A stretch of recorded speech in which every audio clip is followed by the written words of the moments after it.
Some of this rally make my blood pressure go up.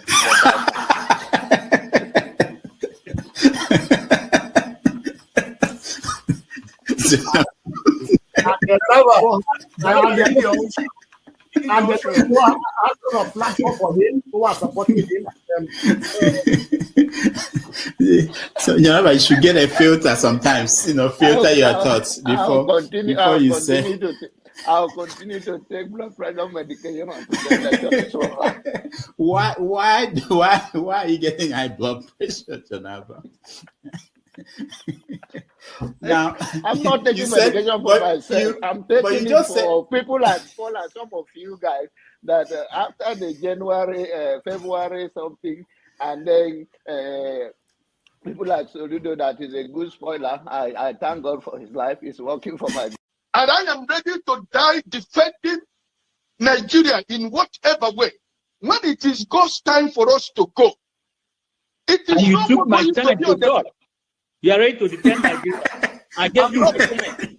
No, I'm coming. Alexi, hold on. You already started.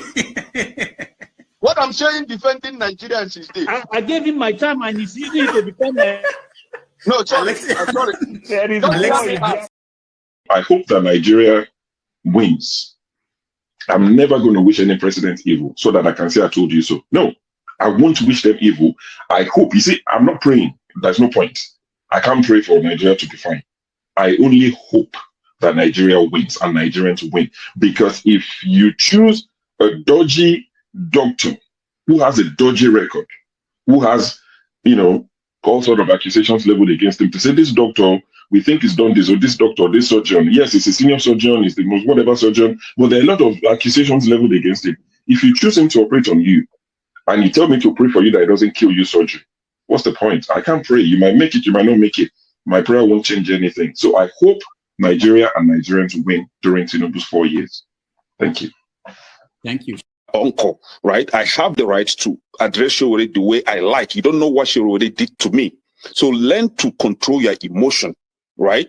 That's the only thing I'm going to tell you. But if you don't want to control your emotion and you insult me here, I'm going to insult you 100%. Okay. You understand? You cannot insult me on a normal ground. Fiscally, you can't insult me, right? I will treat you like a child. If you insult me physically, I will handle you like a child. I don't care your age. You understand? You are powerful over the camera, so you can say whatever you want to say, but you can't yet say it to me physically. You understand? I will handle you like a kid. I'm not joking. You understand? So learn to control your emotion. You understand? Okay. Please don't take him out. I also have a right to respond because he mentioned my name. There's no need to take him out. All you have to do is to meet them or something. And you're taking too long to admonish them. Comment. What did you say? Comment. I know, but he mentioned my name, so I'm asking to respond to him. When he gets your time, then you make up. No. He mentioned my name. If you want to make it rowdy, I will take you out. Take me out, you son of a bitch. Take me out. You think you're a big boy because you're moderating. Take him out, please. Hello, come on. Don't use such word now. Don't forget, that state is now an oil-producing state. So they now have derivation, if you are not aware. So if you want to speak for anybody, please do not defend a character like Yabelo. Please do not. Okay, let me respond to him. 1 second. Do not defend a character like Yabelo. Do not. All right, thank you, Mohammed. The people of that state. Can I respond to him? No. Then go to hell. Rudolph, go to hell. All right.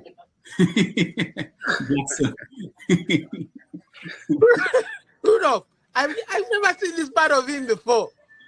Tinubu is a criminal, yes, of course, a categorical grade 1 criminal. The only person more criminal than Tinubu in Nigeria is probably Babangida. But he's a criminal. And is he fit for purpose? Absolutely not. Should Tinubu be the president of Nigeria? Categorical no. Is there a better option than him? That is subjective. So show me who he is. 1,911,844,833 naira and 46. I'll take that again. 1,911,844,000,000. 1 trillion. This money is too much for me. 1 trillion. I hope that is not on the record. 1 trillion 911 billion 840.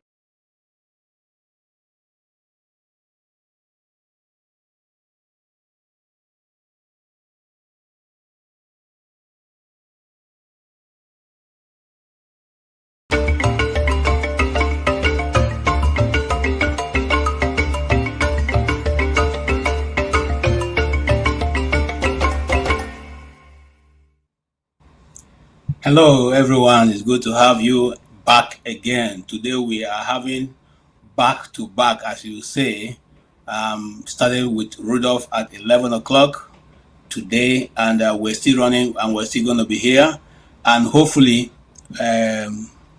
Mr. Forefather will eventually, take it to the max. I don't know, but we are back again to continue where we stopped, or where Rudolph stopped some few minutes ago. And we are going to take matters arising from the last, two guests we have today, the chief and of course the professor, who both guests were able to distinguish themselves. In fact, I love the chief. The chief is a very noble, very, very noble and well informed individual. In fact, I will get his book because I want to read more. And also the professor. The professor is someone who, like I said, if I was in Germany, every evening that would be the place I will go to, because knowledge is power. The knowledge that you have gives you an access to many, many places. So that's why when we come to this place, we do not only come to learn from one another. We come because we know that people here will eventually give us or cause us to have a reason to go back and research and read more. And the more we read, the better we become, more informed, more educative, and more useful to our society. That's all that we're aiming to do.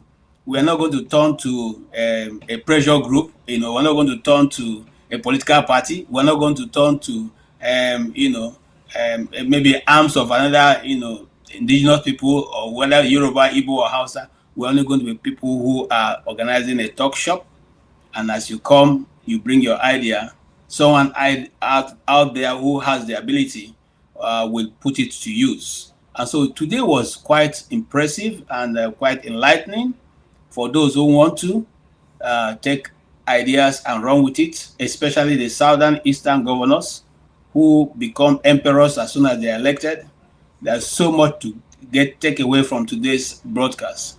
How you can help your people to become self-reliant other than relying on the federal government. Even though I have my problem with that. And I will hold my shield,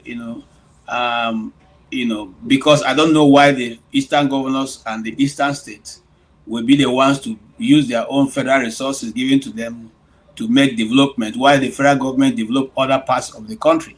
That is a bit worrisome to me, because if you are a watcher of Nigerian politics, you find out that the money that goes to the 5 Eastern states, okay, let us include, because someone put in the comment section, Delta is also part of the Igbo state. So if you put the 6 Igbo states now, including Delta, the money going to the 5 Eastern states is just the one that go to the Northeast, just the Northeast alone. The Northeast alone of Nigeria gets the revenue that goes to the 5 Eastern states. And I think that is very, very unfair. Having said that, that's the reason why federal projects should equally be made to get to the Southeast. We are part of Nigeria. However, if Nigeria choose not to, because right now, as Abikadabri have said, and many other speakers, Igbos are the problem of Nigeria. I pray that the Nigerians will get up one day and say, just like they give away Bakassi, and say to the Igbos, you can now go because we have discovered you are the problem of Nigeria. And that will be a day of rejoicing, as the Bob Marley and the Willa would say, this is the day of rejoicing. Nati. Okay, let me not go there because before Ovi, I think I'm a member of his community. All right, you're welcome, Mr. Okpabilo, and of course, my brother Ike and Oti. These are gentlemen that their ideas are always cracking me up, and I know that you also watching from home will also enjoy their arguments. Whether you like them or not, they come with a very rich information for you to dwell on. Chew it on. Don't just jump at every opportunity to want to counter what they're saying. Chew what they're saying. Think about it. Process it. You find out there's something always there for you to learn. And so I welcome you, gentlemen, and I will go straight into the discussion with you. You can take on the chief if you have something to say about his presentation, or you can take on the professor. So we go that way.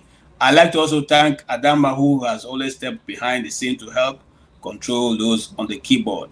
Thank you also for all those who are on the keyboard. I will eventually get you. If you have an opportunity, please come on board and let us judge you. Yes, Okpabilo, what do you have to say? To say that we don't want you in our community. You can go after your Biafran, but we want Oti. Oti will stay with us in Nigeria, so gradually we indoctrinate him. And Mr. Ike has decided to abandon us. Sure. Mr. Ike has found out that the future of Nigeria belongs to Igbo smokers and Yan shakers. He decided to say, you know what, I can't deal with this.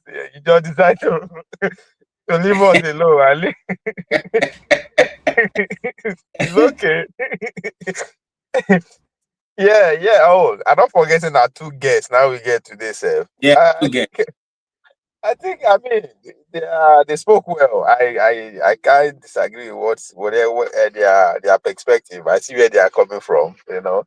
They seems to. I mean, the chief seems to. Well, I'm not surprised that he know a lot. It's part and parcel of the process from as an international student and practice. So he knows a lot, and I can tell underneath everything he's saying, he's being cautious of the position he occupy and the class he belongs to. So, but yeah, he navigates the questions very, very intelligently. So I like then our doctor. I mean, doctor, you can't go wrong with a doctor. I like his perspective. But one thing that actually troubled me about doctor is when Dr. Dameji asked him about how the people are complaining that the intellectuals actually don't have solution for them and they left them, they don't like them, paraphrasing here. And doctor admitted, I say yes, but it followed by saying that he doesn't know why the intelligent intellectuals class don't like the poor. He said it very casually, but that's troublesome. That's disturbing to me. Like, how you go hate person? You don't know why you hate them. That's I don't know. So they went over the casually, but to me, that's the problem. Then, especially when on the other hand, you are condemning people who decide to go do what they understand, right? So it's at that point I felt very, very disturbed, and it's been real. That it's not just him, but the class, the intelligence class in general. If you say you don't know why you hate people, then there's no way you can provide solution. That's what it means. So looking forward to the intelligent intellectual class to provide solutions, like we will wait forever. I mean, if that is where what they believe, you deal with people, you agree that you don't like them, but you just don't know why you don't like them. Is it that you are being, they deceive us, or that's who you are, or that's who you are? That's, I mean, I'm not talking about him directly, but those group of people. So if you let me from my own interpretation and understanding, I'll say there's no point looking to them for any solution, because the poor are the majority.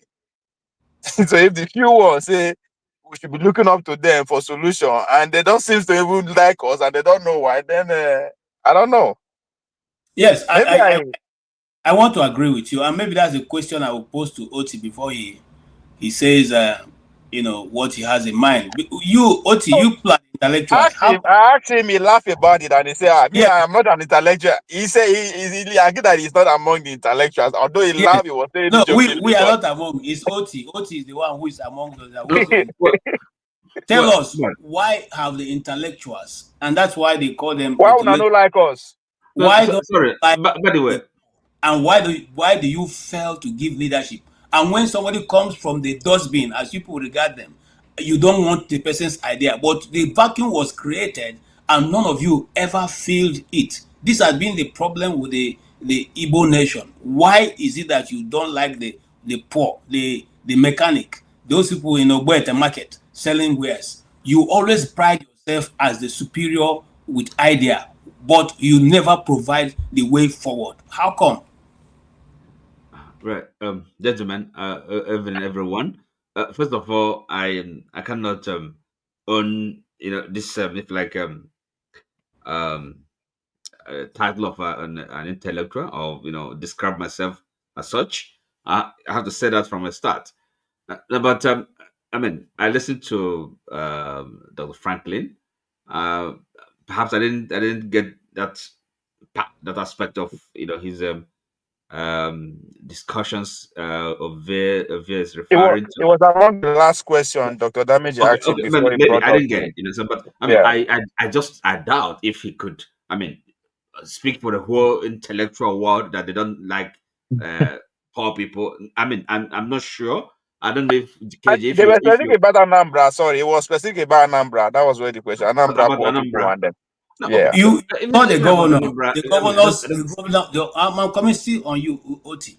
The only thing Governor Soludo could say about his opponent is that he has F9 all through. Okay. No, hold on. Listen. But then that is a quite specific situation. I mean, and Soludo again can be, if like a paragon, an example of an intellectual, if like an intellectual probity, or kind of as an example of what an intellectual, their worldview, their comportment, their their understanding.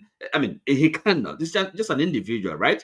And you can be intelligent, knowledgeable, without being kind of wise, and so really is. And again, your academic qualification does not erase your kind of personality defects, faults, character. So it's an individual. You have to look at him, treat him as an individual. He cannot stand in for all intellectuals, right? So really, I don't see any basis on which anybody, much less Franklyne, to be making that kind of make that kind of claim that intellectuals don't like uneducated or poor people. Are you with me? So I mean, nobody really, because he can't justify it. I can't see any basis for that, right? So that is my answer to that. I didn't hear it. Perhaps I missed that. And okay, so now if you permit me, can I go on? I mean, maybe yes, really yes, what I want to talk about. Go ahead. Right. So I'm not talking about Franklyne, because yes, others with I'm sure you guys will dwell quite at length on his presentation. Okay, what I want to talk about is the chief, because the reason is this. Okay, look, I happen to be a new member of cabinet, U.S. cabinet in my hometown. Okay, so not that I don't have anything against the chieftaincy, traditional rulership, at least in as far as insofar as it obtains in Igbo land. Okay, but I find there are issues with that as far as I'm concerned. Okay, because you really have to look at things objectively. It's not just there's so many things, many aspects of it. For one thing, now, okay, this is not kind of like a defense of democracy, okay? Or I'm not an argument for democracy. But if we say we are democratic, we have at all levels, okay? Local government, state, and federal. Now you really have to struggle to find. It's not impossible, but I think it must raise quite serious questions in our minds how we reconcile the position of traditional rulers, in that scheme, right? First of all, the way they are dressed, all right? We really have to kind of, words mean something, okay? Now, somebody is a majesty, a royal majesty. Now, okay, in a democracy, in a democratic polity setting, people are equal. There's principle of equality. That's a basic principle, okay? So, and then you have a situation where you have traditional rulers that assume or answer to this description, their majesties, royal highness. Okay, so how does that fit in? And then you also, because that is also related to this anomaly, is an anomaly where every community in Igbo land now is described as an ancient kingdom.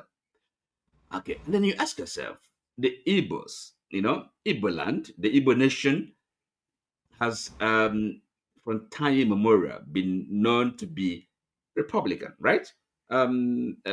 So there's no superiority of every man is as good as the other. It's not. You can when you achieve something, you can be recognized, right? And it's not something you pass on to your children. So now suddenly we have this situation, because it's something modern. I know growing up when a man was made a chief in my hometown for the first time, right? So as growing up as a person, so he became an Igwe. So before that, we didn't have that. What we had an Obi, but essentially not having much power, really. So we had an Obi. Then suddenly Igwe, a new thing, because different towns were having Igwe. Okay, and is this Igwe thing now that has become His Royal Highness? Some say His Royal Majesty. How does that fit into our Igbo worldview, Igbo tradition that is notoriously or popularly known to be Republican? Okay, so it's not kind of a confusion. We've kind of found ourselves, wallowing in this confusion. There's no kind of a lack of understanding where we're coming from and where we're going. So, and also, so a kingdom, in the ancient kingdom, we know what a kingdom is. Or are we just using words without knowing or paying serious attention to their meanings? Okay. Okay. So we have, and then again, what position do they actually occupy? What role do they play? How are they helpful as an institution? Now we have all this, the instability, the security everywhere.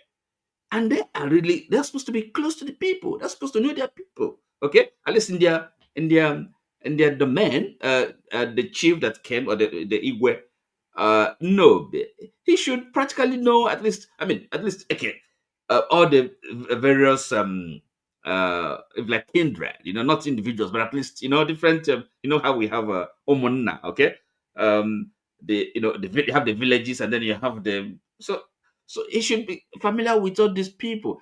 So they should know people coming in and going out of Inobe if they are really close to the people, and that's the only way they justify their existence. That because are you with me? So I find this is something really we have to have as a people, as a state. It's something we need to have much more serious discussion about. I agree with you. I agree with you. We'll stay on this, what you have said, and when everybody have made their own opening, we'll come back to it. Because from the back door, Eze, seem to be creeping into the Igbo society. I'm from a community that calls or prides itself as an autonomous community. Yeah. So in autonomous community, and that's how every village almost is autonomous from the other one. And so, but we'll come back to that. It's very important that we interrogate that information. The flagship, my brother and friend, you have asked me a very interesting question. The reason why I'm reading out your question is because you are supposed to be on this panel. So come up and then let us talk. You come up when you come on, when you sign up, ask me that question and I'll answer it right on camera for you. Let's move on. Yeah, Mr. Ike, go ahead. You were here throughout, and I see you also enjoyed all the discussion. Whichever way you decide to weigh in, please go ahead and weigh in. Let me start with the issue of the essay that came.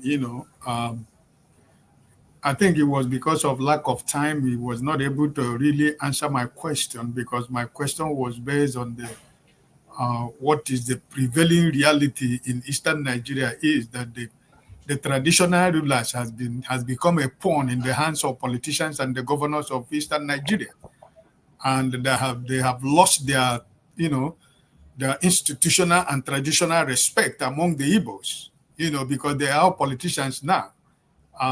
If somebody like Tinubu was going to Anambra State, this governor of Anambra State went to hire traditional rulers with the red cap and Isiago, and we all of them, and they were more than 200, all in the name of playing politics. So you see all this kind of the politics that the traditional rulers are being used by the governors. So the traditional rulers has lost their respect, and also this creation of autonomous community you just brought now is one of the problems that we have in Eastern Nigeria, because almost every town want an autonomous community and they want a traditional ruler, and it becomes like the traditional institution has become politics. The governor will want to use it to campaign. After all, I gave you people autonomous community. I was the person that gave you autonomous community and gave you a traditional ruler. And it become a political, something they use for politics. And that's why we have lost the purpose and the reason of traditional institutions. These are the people before, when they speak, the community, the town, they listen. Because we believe that he holds the custodian of traditions and cultures of the people. Right? How many traditional rulers I'm referring to where I come from in the Southeast? How many traditional rulers in the Southeast has respect? Because they all have been politicized. All of them have become politicians. They don't speak. Some of them who are playing this politics, they will tell you, when you ask them certain questions, they will tell you this question is supposed to go to politicians. But when politicians give them money, they collect the money. When the politician comes, they give them chieftaincy title. And when you ask them as Igbo of a town or Eze of a town, what is going on and how we can do it, they will tell you that question is meant for politicians. So my worry in Eastern Nigeria is this issue of autonomous community that is being created everywhere. In my town where I come from, Oberu is my town in Olu local government. We have a very powerful traditional rulers before now. But the town has been divided into, I don't know how many autonomous community, and everybody is looking for, everybody want to, traditional, and every time they are taxing people, bring money for this, bring money for that, bring money for this, bring money for that. I don't understand that. And at the end of the day, development is not coming to the people, because all this thing is political. Because the so-called is just a governor's handbag. They are not working for the people. They are working for the governor of the state that they will use to do campaign and get vote from people. So in my place, I'm kicking against all these autonomous communities. Sometimes I tell my senior brother, if you are paying all these dues for me, you are paying it on your head, because I'm not ready to pay this nonsense money. Because I have a lot of people that I can give that money, it will be useful for them than to play the politics of autonomous community. I'm not ready for that kind of politics. If Oberu as a town is no more comfortable with their traditional, where the traditional institution started, they should look for somebody else to become the head of the town, not continue to create all this unnecessary artificial, or some community, autonomous communities don't even have a town hall, but they're looking for people who are going to build the house for it. If you are not ready to have a traditional, why are we worrying people? So I think like Ovie said, the Eze has, he's learned, he's wide, a scope of his knowledge, and I respect him for that. But that question he didn't answer because I think it was because of time. Dr. Damages was rushing everybody. I wanted him to admit that the traditional institutions in Nigeria have been bastardized by politicians, and most of them are pawn in the hands of politicians. So, but I wanted him to say, yes, what I said is true, but not all traditional rulers. Like he said something that I love about the people, the traditional rulers who go outside Nigeria, outside the state, to go and give somebody a traditional chieftaincy title. That he cannot do that. That is not his own kind of traditional ruler that he is. And I love that, because that is this is one of what I'm saying now, that everything is political. Look at some of the people who has traditional titles in Igbo land. Some of them are criminals. Some of them are irresponsible people. You bring money, you go to the traditional ruler, give him money. He doesn't know what you're doing. He doesn't know your sort of income. He makes you give you one chieftaincy title. People who are supposed to be wearing red cap and all this cap are supposed to be, credible people that can be able to be an example to the generations, and the youth that are following them are looking up to them. But most of them doesn't merit to be what the community try to give them. So for me personally, I'm not interested with all this title, because this title is one of the greatest problems we have in Igbo land. A boy of 20 years who did 419 in Eastern Nigeria will get 50 million naira from 419. He want to go to Eastern and give his traditional ruler 20 million, and he give him a chieftaincy title. And tomorrow that money finishes and he become a useless person in the street. So why should we spend much time in all this nonsense thing that don't help nobody? So I believe that they should go back to what the traditional institutions is. Like Brother James was saying that in Benin culture, they don't ask the Oba question, right? I mean, it is where they still have some kind of respect for the traditional institution, right? And like the Oni of Eve, and what is going on with the Oni of Eve and the other man in the Oni of Eve and the other they're laughing. They're laughing for before these are revered kings, but now politics has crept in everywhere, and they're trying to lose that respect and power. So for me personally, I'm happy that he was able to honor the invitation, and I think I got some lessons from his all right. And on Dr. Franklyne, I used to say here, some of us who don't have time to read a lot of books, who didn't go to university like my brother Ovie, who spent his time reading books and trying to know world politics, right? I am more concerned about what happened to my community where I come from, because all these big grammars we speak here doesn't affect, the sufferings of my people back home. So I only do what I think that I can use to, I contribute to things that I know that can affect the life of one person, right? So, but when we speak all this, our big grammar here, right? At the end of the day, when we speak it here, give examples of China and India and Taiwan and Japan and all those kind of countries. Where do we measure with those people? They have moved on. Like the traditional ruler said, we are like a wasted generation.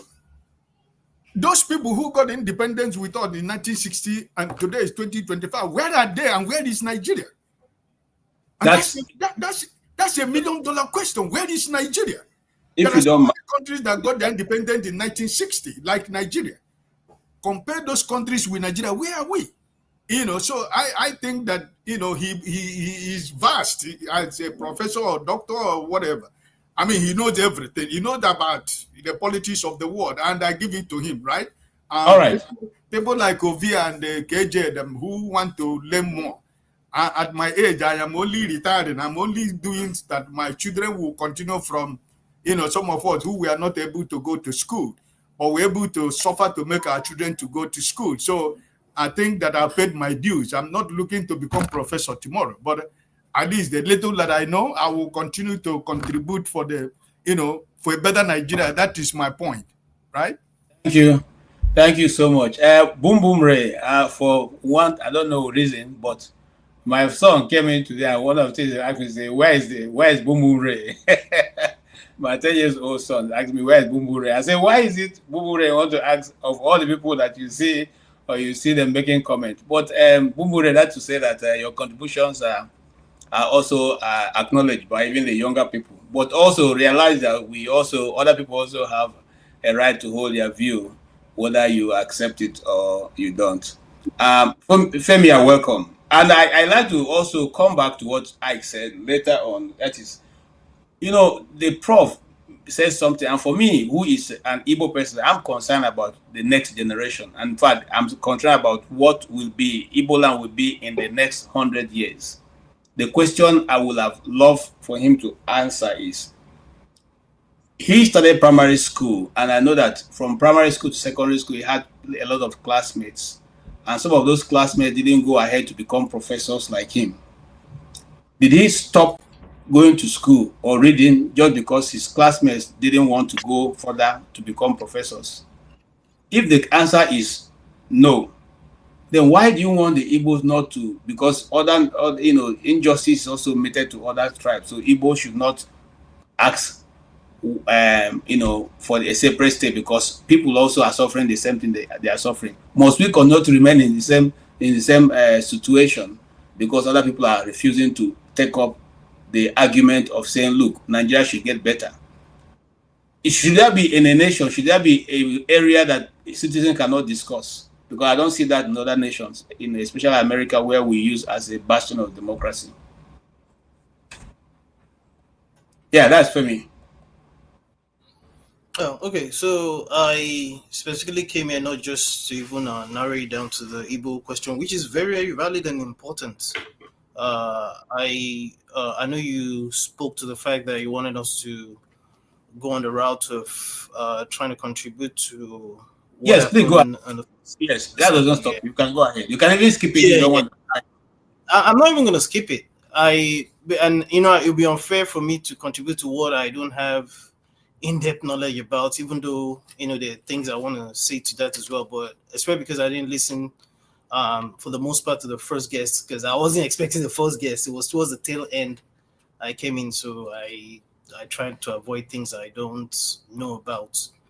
But in any case, there was I would say 99.9% I agree with Dr. Ogbunwezeh. Is it Ogbunwezeh? Ogbunwezeh, yeah.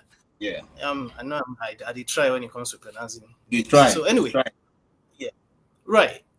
Something of course, when we're asking questions from him, we're trying to narrow it into pack as much into 2 minutes, which is difficult considering the wealth of knowledge he shares and what he knows, and a lot of very good questions as well. One of the things he mentioned that I always like to speak to was when the issue of China, for example, came up. And credit to what, in fact, is my uncle Alamifula, Izimifule right now, spoke to. It's a valid point that he makes when he talks about how he's more concerned about what's happening in his community, especially. I mean, for me, I just feel there's no right or wrongs when people want to focus on what they want to focus on. It's fair. For me, I like to look at things from the perspective of a more global factor, and then narrow it down to what happens in our individual communities. Because for me, I don't think we live in isolation, and like I said, I like to listen to people. I don't listen to respond. I listen because I just feel there's always things that is valid to take back. Now, with the Chinese, for example, that he spoke to, something I find very ironic, because, ignorance can be a very bad thing. I mean, at least for me. And I've learned a lot in the last couple of years to realize that it's always a good thing when you're able to like re-educate yourself.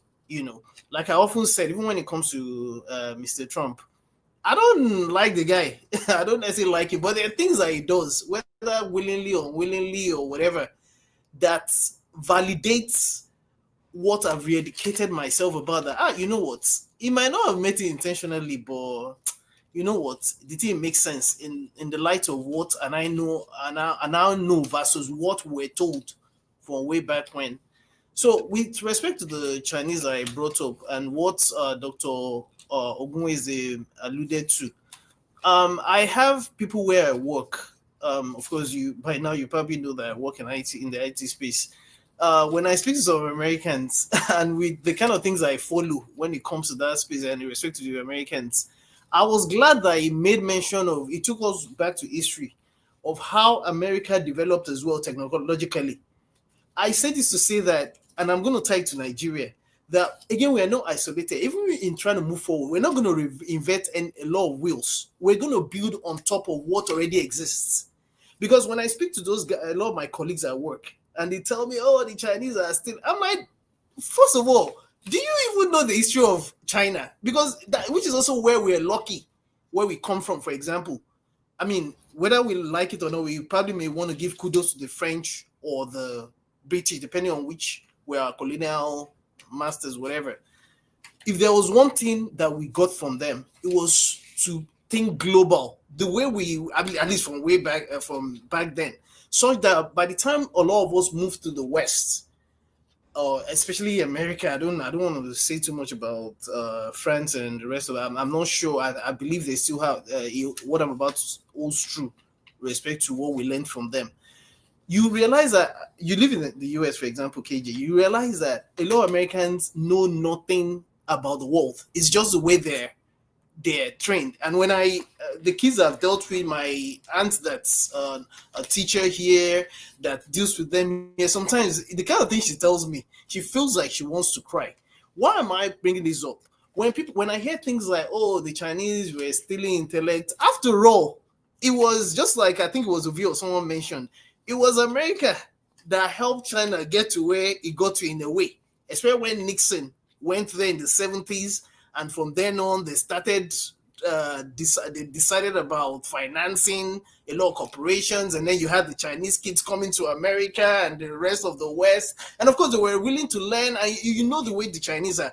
I compare them in a large part to the Igbos when it comes to resourcefulness as well. Not to say that, I mean, my people are resourceful as well, but I mean, I will agree, I will accept any day, anytime. It's obvious that Igbos are very resourceful. We can be very intellectual in our own rights too, the Yorubas as well. But that also follows for a lot of Africans when given the chance. And I mean, I work with Cameroonians, I work with Kenyans and what have you. Now, why am I again bringing this up? Is when you now bring it back to Nigeria, I see what's going on with them trying to, the curriculum that they're changing now, trying to introduce robotics and AI and cybersecurity. Not to say that we don't have the heads, but is the structure even there? Have we even taken care? Is it Nigeria that's not taking care of? You see where I'm coming from, why I'm going back to Nigeria, because as it is, whether Biafra or Dudua Republic or whatever, we are still together, whether we like it or not, at least as of now. So when I saw that thing, I was just laughing that, okay, fine, even if we're trying to develop in our own way as well. Is it Nigeria that doesn't have, that's not taking care of electricity, or that doesn't even know we're still fighting over? So that part really made me laugh. All right. In bringing this situation. But to have one extra line, KJ. Yes, go ahead. That again, with what okay, actually, what I was going to say was, with respect to Simon Ekpa. Again, I understand whoever wants to align with Simon Ekpa. I believe that there's better ways of dealing with things, not with you staying somewhere in Switzerland or where Finland rather, and then inciting people back in Nigeria. At least Nnamdi Kanu, whether you like it or not, from time to time he was present in Nigeria at some point, even if he had to flee for reasons that we all know. But you don't just stay somewhere and start inciting people and inciting people to destroy the economies of Igbo land. It doesn't make any sense to me. Okay, there's two sides to a coin, and before I come to stay humble, but Simon Ekpa will treat as a topic, so let's not just jump into it. Stay humble. Let me jump out now. I'll probably try to join back later. Okay, all right, thank you. Yes, go ahead, stay humble. Yeah, good evening, everyone. I'm really happy to be here again. I listened to the guests, Franklyne Ogbunwezeh. I was thoroughly educated. Yeah, though I didn't agree 100%. What he said, especially when he said that the people that wrote the Bible did not see. Most of the people that authored the New Testament. I left to research that. It's not totally true. About four Did not see of because I the think Bible, that was really, really. In fact, among them, I think it was only Paul the Apostle. That didn't meet. Yes. Yeah. So So the book of Revelation was totally written by John the Beloved, who is, who from the island of Patmos, who was one of the disciples of Christ. Yeah. So, and then 4 books were written by those who actually had the first encounter with Christ. What he probably meant was that they would not make a Bible. The collection was not done. Why, at that time, the collections putting them into a Bible was not done immediately, but eventually it was done. But those accounts were written by people who met with him. Remember, one of the reasons that I talked about is that Matthew was a very good. He was a physician, and he took very good account of what happened. That's why the book of Matthew. No, it was Luke, actually, not Matthew. Sorry, Luke. Sorry, my brother. Thank you for the correction. Luke was a physician who took a good account of what happened in that period. So we cannot say that all the books didn't meet with him. All right. Sorry, just to put in that. Thank you. Yeah, thank you. Okay. Yeah, so he touched a number of things, really. And these topics are really controversial. They are topics that you could debate all day, all year round, and everybody will have very valid opinions, differing opinions, which they could prove from now till tomorrow. But there are fundamental issues. Let me talk about Simon Ekpa. Really, I think that Simon Ekpa wasn't going solo. I think Simon Ekpa had some finances, right? They sentenced him to prison for so and so and so for using arms. Does Simon Ekpa have an industry where he's manufacturing arms? You see the hypocrisy of this whole thing. No, but they are now very silent on who is funding and every other thing. The backers, both foreign and they're silent because they know, but maybe they cannot challenge those people. So he did terrorism. He massacred a lot of people, which was really, really sad. Anyway, in Southeast, the last time I was in Nigeria, I was in a place, and people started running. It was really sad. For someone that's been here and you've never had to run, it reminded me again of when Nigeria then, even as student, sometimes they say run, no, run, no, people will start running. And imagine what people that lived in the north even faced, where the severity of the crisis was really alarming. So I think they were silent on who was sponsoring him and every other thing. I think some people, because what happens is this: if there is something going on in the background, I think for Simon Ekpa, there are things going on in the background that we don't know. So if there is something going on, they may just sacrifice somebody. All right. And at the end of the day, they will compensate, they might even compensate the person hugely, so that the main issues will be scattered. That's what I think is going on. Something is brewing, which we don't know, which we must still unravel in future. Regarding the tradition, have weighed in the past. We had kingdoms and we had regional governments before the colonialists came. You understand? And even the Oyo Empire, I think it spanned beyond the present day Nigeria, because like Dr. Who mentioned, those boundaries are artificial, So parts of the so-called Benin Republic today, some of the parts of Benin Republic, we are all part of the Oyo Empire. Though there was Dahomey Empire, etc.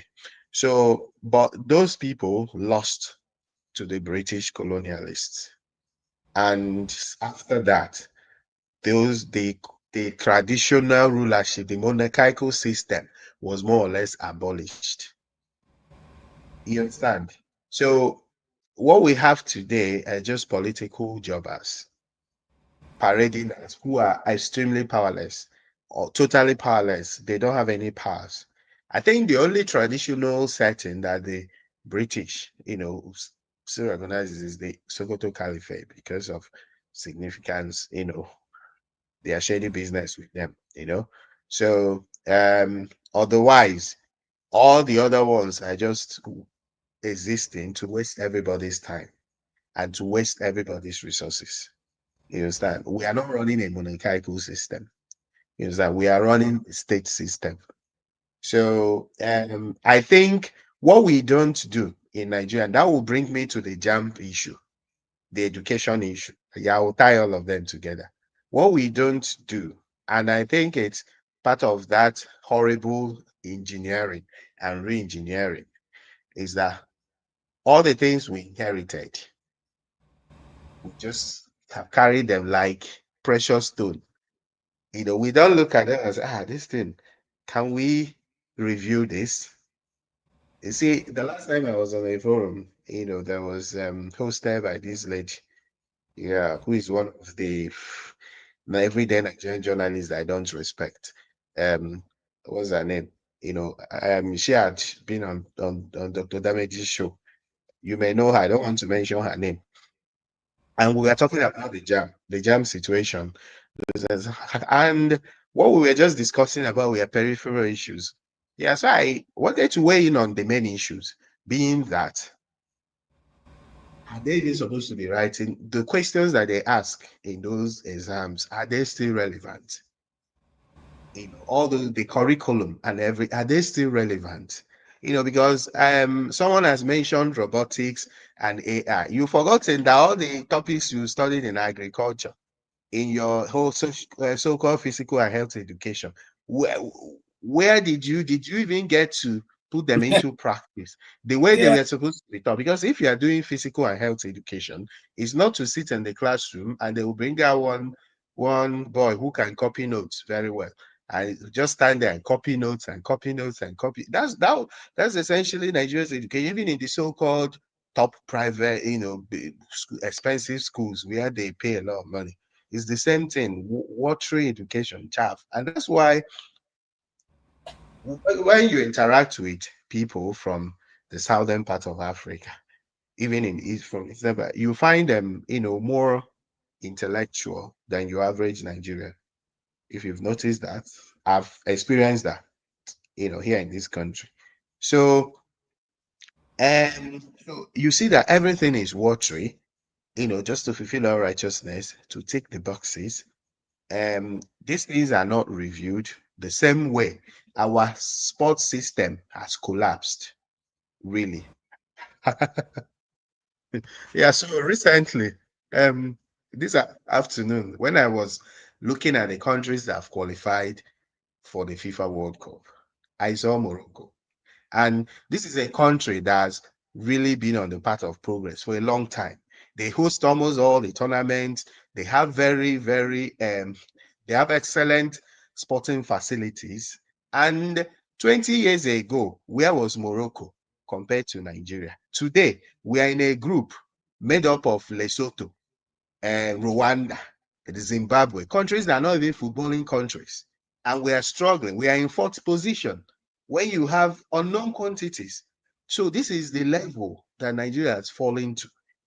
nobody reviews the education and schools curriculum. Nothing is being done. We just hold on to these things the same way they are. Nobody reviews everything. We just carry on and on and on and on. Just keep on recycling the same thing.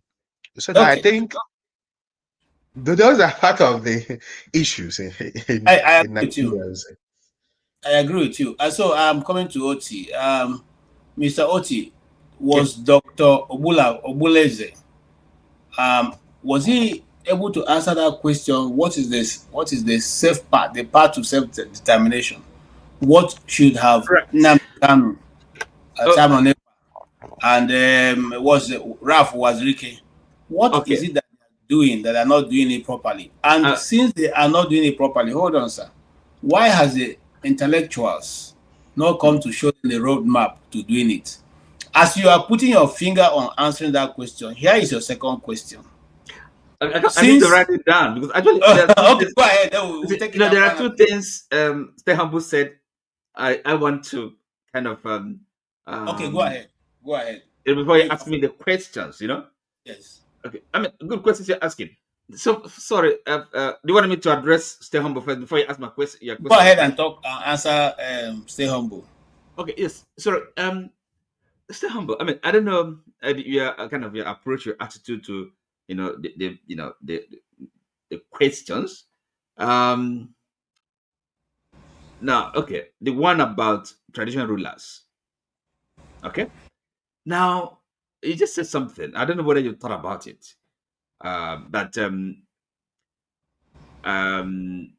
other words, it kind of just waved it away. It doesn't, it doesn't really. It's a no issue because the British only recognizes the Sultanate and I don't know who else. So, I mean, if we're discussing a matter as serious as whether I like it or not, is a fact of our political life, social political life. Of course, I'm restricting my comment to the Southeast. So we have all these,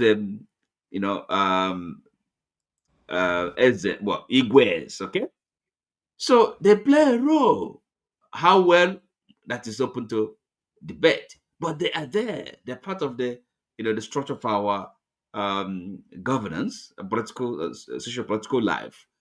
So you think they don't count because they're not recognized by the British. So this is, I wanted to think about this, okay? Now, the other thing, the other issue about, what was the other thing you talked about, about, about, of course, the Franklyne. You said, his comment or his views on Simon Ekpa. Now, your position is this, that Simon Ekpa is, his trial, his conviction. Again, we shouldn't. It should be disregarded because maybe the people his sponsors weren't also put on trial. I mean, I don't understand the logic.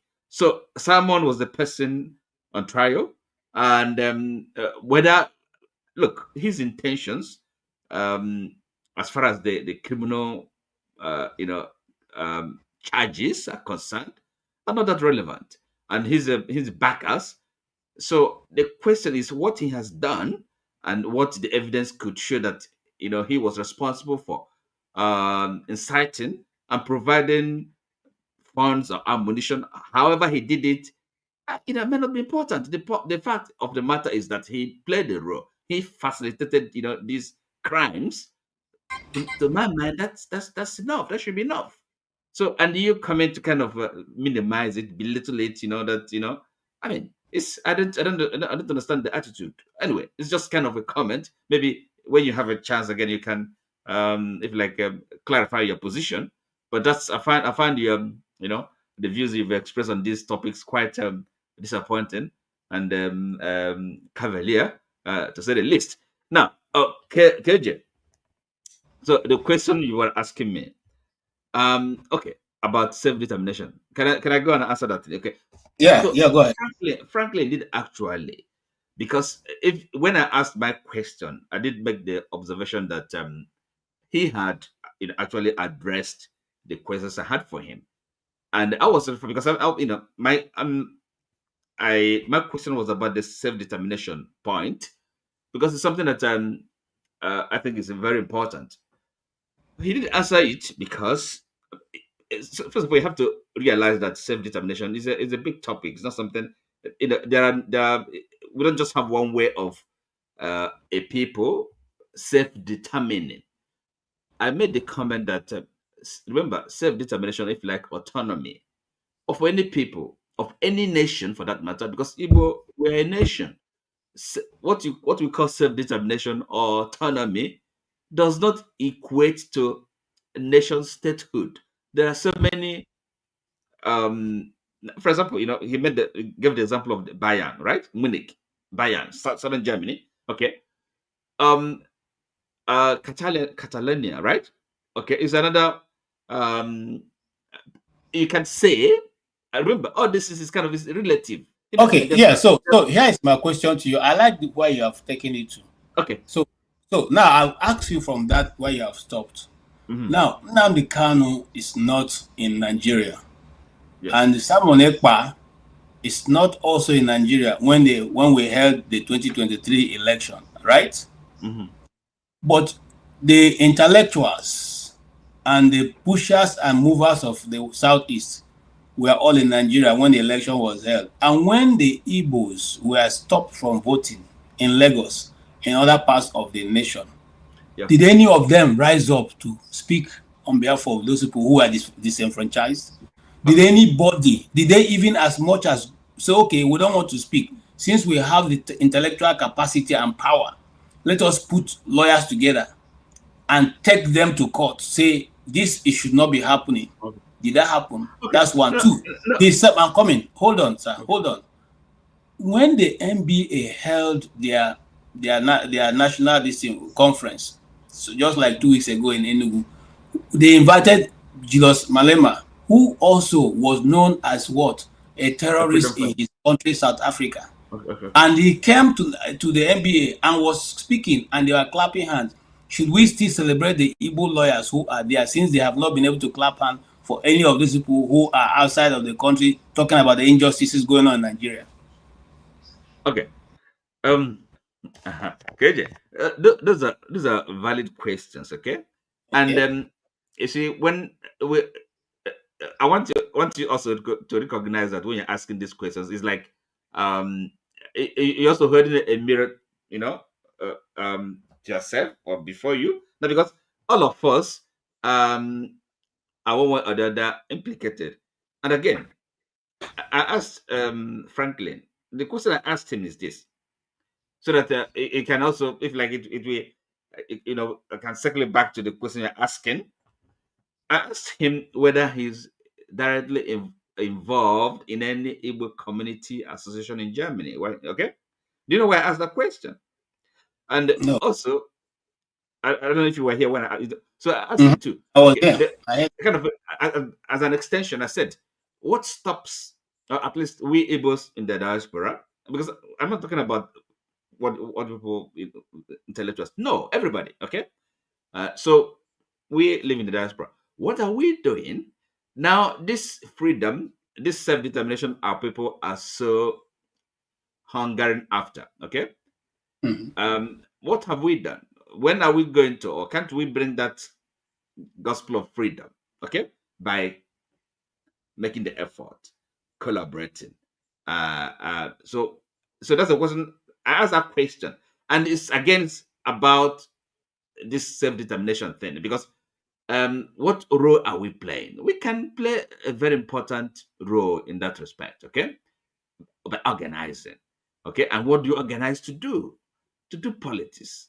So it can't, that's the only way you see, it's all about organizing, knowing, people having a vision, knowing what you want, and coming together. We can do it. So now, then you're asking about the politicians, and well, we know that we have there's a failure of leadership, a gap in political leadership in Igbo land. There's no doubt about it. But we as people, ordinary people, you and I, we can't just be waiting for a savior or waiting for anybody, pointing a finger. What do we do?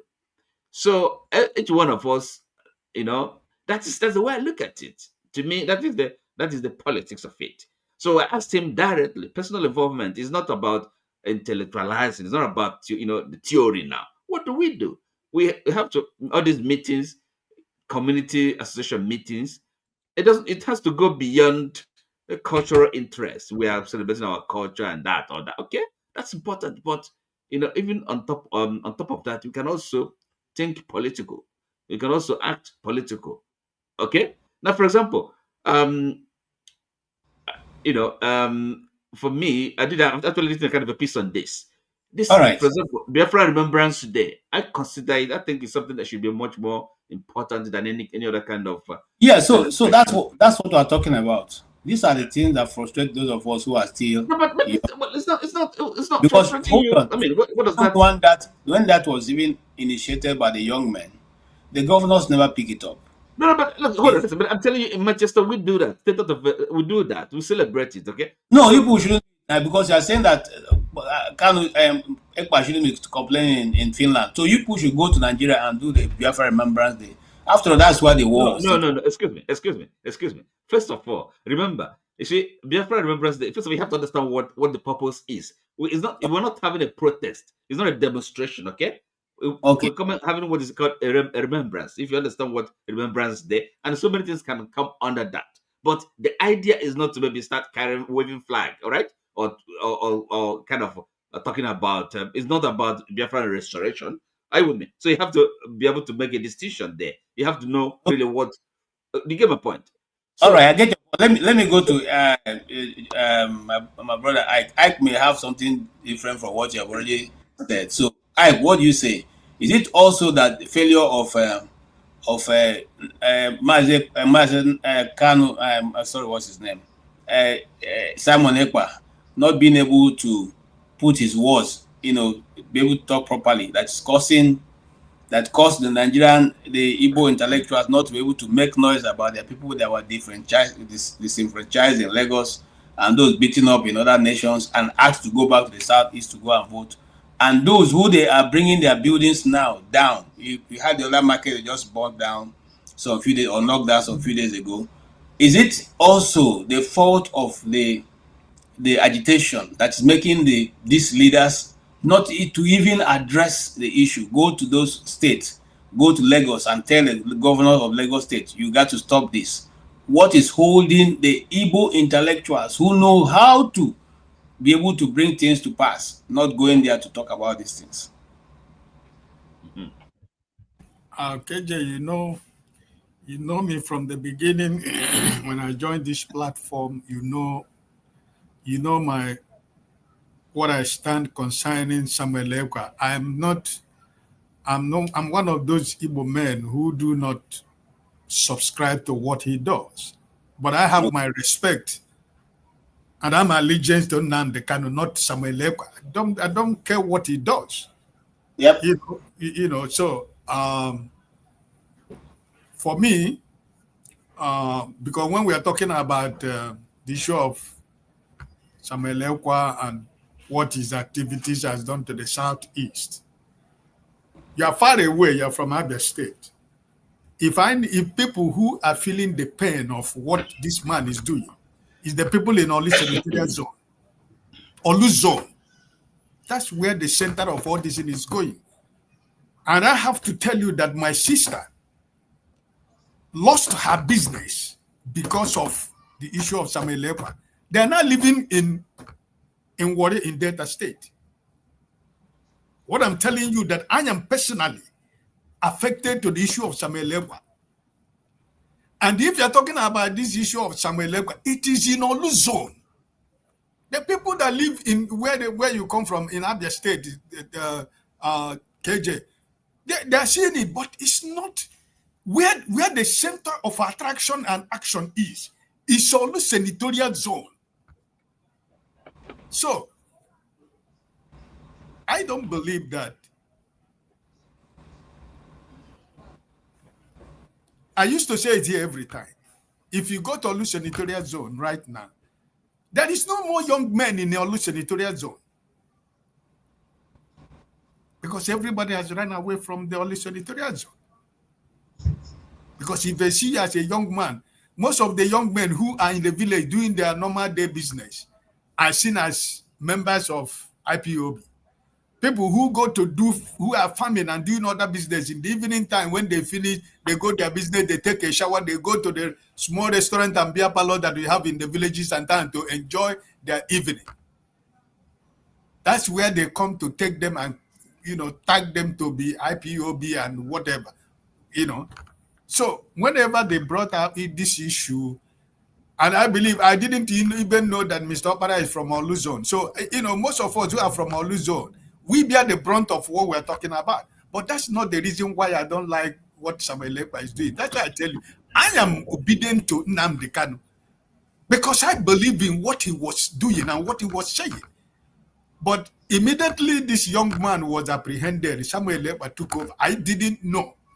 If it wasn't Nnamdi Kanu that officially handed over this young man, no, particular position he was holding, no. But what happened? But every time you see Nnamdi Kanu from the prison, when he come out, he continued to say, "I never told anybody to kill any people." How do you continue to kill the same people you say you're protecting? So that makes me to believe that it wasn't from Nnamdi Kanu that this young man sprung up. Because if there was a leadership vacuum when Mazi Nnamdi Kanu was picked up in Kenya, there should have been somebody who should be leading and speaking on behalf of the leader of the group.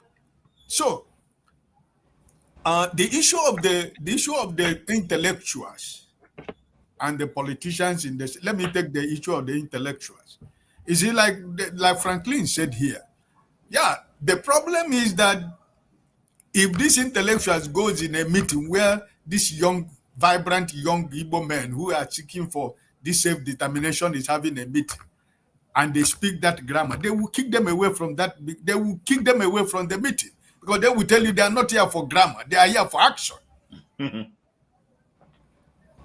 So the opportunity to listen or to take idea from KJ on the way forward, or take idea from the way forward. That's why we have Igbo meeting everywhere. At the end of the day, when we have a topic, when we have an agenda that we are discussing, at the end of the day, if everybody contributed, if we are not reaching at a point, we go for a vote. And once the vote is taken, the majority takes the vote. It becomes a collective decision of everybody, whether you were against it or you are not against it, right? But sometimes KJ can bring an opinion into a particular meeting with the executive discourse before the general meeting.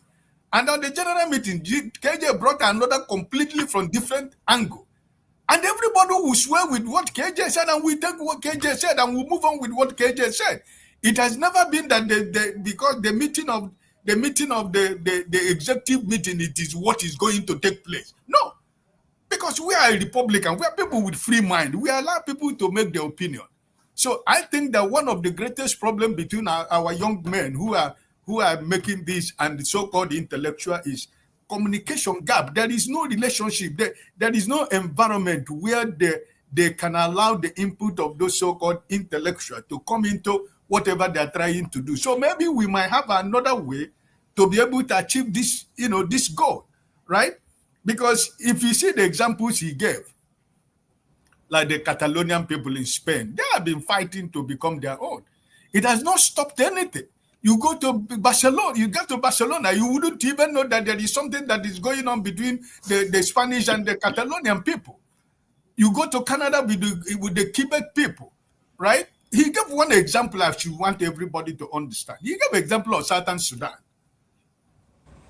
The Southern Sudan people were like what we're trying to do. But he said, yeah, why did they were able to achieve that? Because they were able to achieve that because they went to speak to the people that matters, where this case can be handled. And that's why at the end of the day, they were able to get their independence.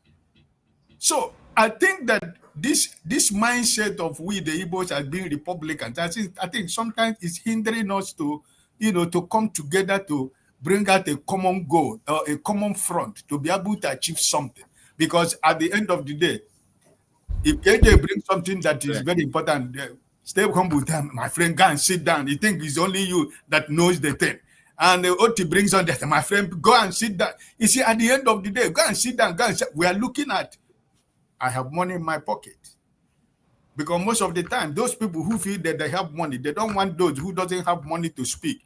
Not knowing that most of the people who doesn't have the money, God has given them the brain to bring out a better idea why the money will be used to solve the problem. So I think that it is not late for us.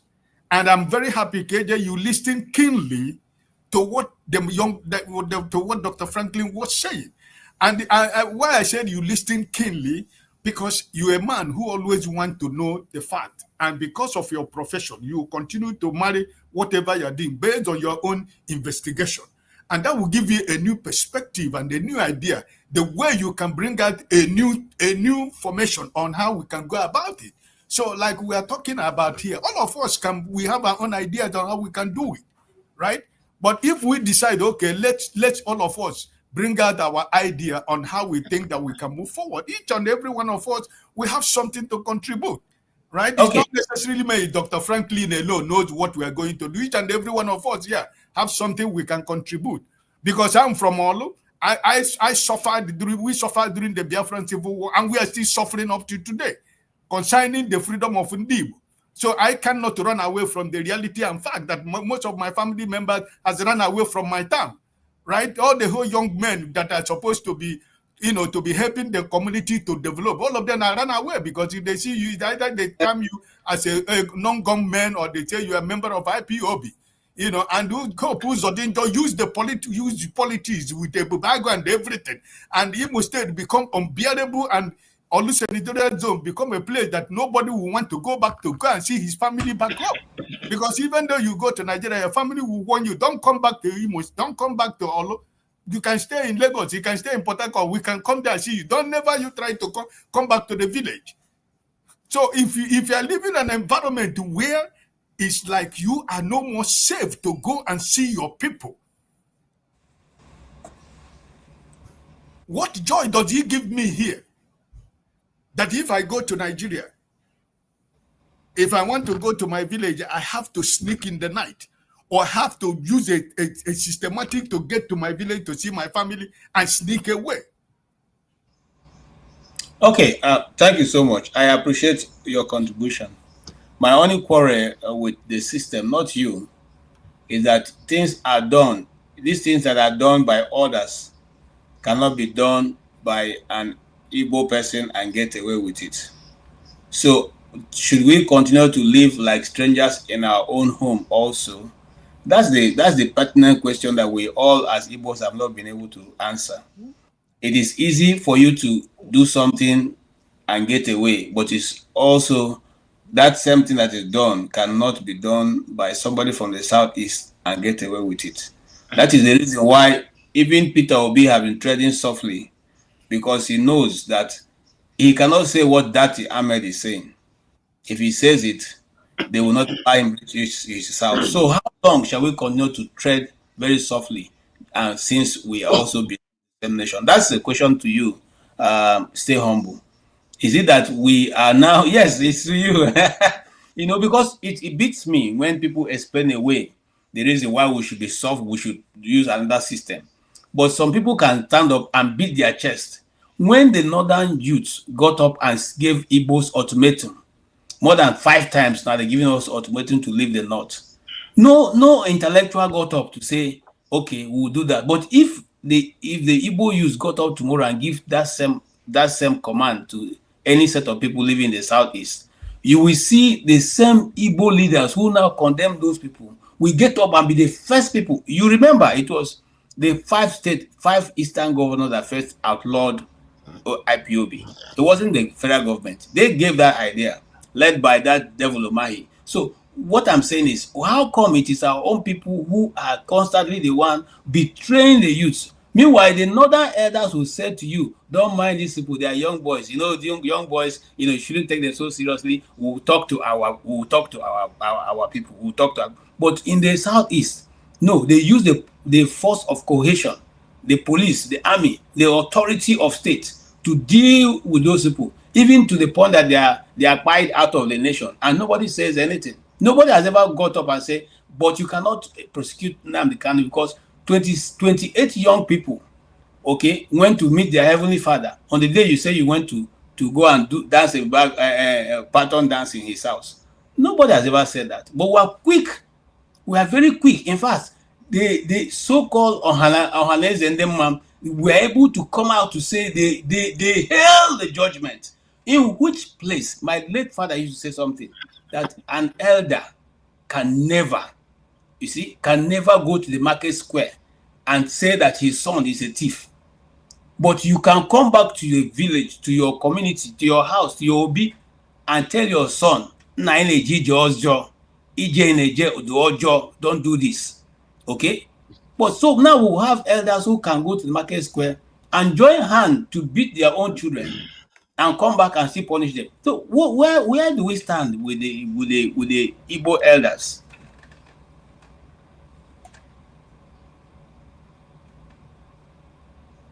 Yes, yes, still humble. Okay, yeah. So I will try to address. Respond to KJ if you try to incorporate the reservations the Oga Uti made about my earlier contributions. So if you, which I know you have done anyway, I believe that each and everyone here has a very, very good grasp of Igbo history and the Igbos in Nigeria. You know, the history of Igbos in Nigeria and Nigerian history, really. You know, but if we still continue in that self-awareness of what has happened and what is going on, and then if we're able to try and extrapolate and predict what will happen, you discover that the future might be bleak for the Igbos in the coming years, in the next couple of years. And the reason why that will happen is not particularly about the Igbos. You know, what's going on in Nigeria today, if you study critically, there are concerted efforts made, both, you know, from players and actors outside Nigeria and within Nigeria, to stoke a heavy ethnic conflict between the Igbos and the Yorubas. They want to take Nigeria to another civil war. You understand? And one of the reasons why they are doing that is, you know, due to the whole, you know, grand plan and grand plot to continue to loot the resources in Africa. And for them to continue doing it, they need to solidify the ethnicities, the nationalities who they think will pose the greatest threat to them, and try to, you know, put them under severe stress and try to decapitate, you know, any you know, their head, really. So that is what is happening, and unfortunately the Igbos are bearing the brunt. Part of that grand plot is to stop a certain P2B, and to stop him, the Igbos will be the punching bag. So a possibility would also be that at some point the Igbos will need to really defend themselves, because they might be surrounded and they may try to again attempt to exterminate the Igbos, and the Igbos may need to fight to the last man. So that's a possibility, because one of the problems we have, even this Frank guy that came today to speak, he kept on talking about intellectuals. That's the problem we have, because we have this problem that we think that particular sections of our society, that they are irrelevant, you know, that they are not major stakeholders. We keep on talking about, what's the definition of intellectual? Who are the intellectuals? Is it people that are professors? Is it people that have PhDs? Is it the professionals? Is it the doctors or the engineers or the lawyer? Who are the intellectuals? So this is a very, very loose term that they just bandy about. And you discover that the so-called people that, okay, now, would you say that a P2B is an intellectual? There are many people who've contributed immensely to the advancement of Igbo land who those people who usually bandy the word intellectual may not count as intellectual, but they will have contributed far more than KJ, those so-called can I intellectuals just interrupt who him a do bit? not have single integrity. Because KJ, how could can I you interrupt him? Allow him to finish. I will call you so he can respond. Let him finish. Before he carries on, because sometimes when somebody is saying something, it's good. No, but that's why it's his time. Let him speak, please. Yeah. You can write down what you want to say. Go ahead. So, they think that there are some people who are more important than others. So they grade those people as elite. Those people don't have any elite mentality because they're all criminals. Someone that is entrusted with keeping public funds and the person is stealing the funds meant to, be used to provide basic amenities to people for the people. How could you say that that person is elite? That is just a common criminal and a very, very low level person. And among them are the so-called people that this Franklyne Ogbunwezeh class as intellectuals. So let us even learn from these societies that we are in today, and stop relegating some people to the background and say, oh, these are intellectuals. Igbo land is not meant for so-called people, intellectuals. Everybody has a responsibility to defend the Igbo cause, not about intellectuals. Then you see that he mentioned that, that there are other ways, which I agree with him. There are a lot of ways to develop Igbo land. But he said, oh, the governors. But what probably he failed to understand is that Nigeria has not gained independence. He even mentioned it, that these administrators are just he said colonial auxiliaries, right? So they've not gained independence. All those your governors, down to the last state assembly member, they are all chosen by the colonialists. So you're saying, oh, that you will partner with the governors. The governors that are loyal to the Sultan, the House of Assembly members that are loyal to the people in Abuja or what? So how would you partner with them? Because they have been put there, the people that put them there to destroy the region. So they will not work with you to develop the region.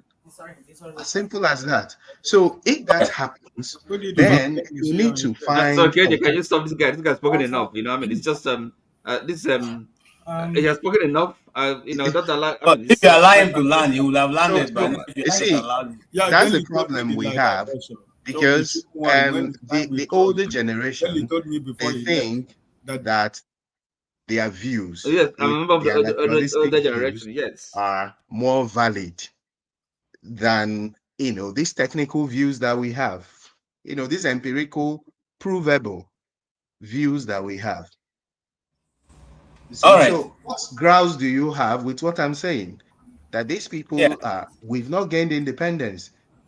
That these people are just representing whoever put them there from Abuja or wherever. So you can't work with them. And when you cannot work I want to go to bed now. Please don't go. I want to give information to KJ, the moderator. Just an information. You KJ. need to seek alternative ways. Please, just an information. Even if you want to go to bed or you're opposing, that will not stop me from contributing to the discourses here, because I have a lot to say. I've great God learned a lot. And thank you. I will not hesitate to pour them out. Don't hesitate. Stay humble. We like your contribution. Wisdom doesn't come by age alone. All right. Sorry, before I come to KJ. Information. I just want to give KJ information. Okay, go ahead. Go ahead.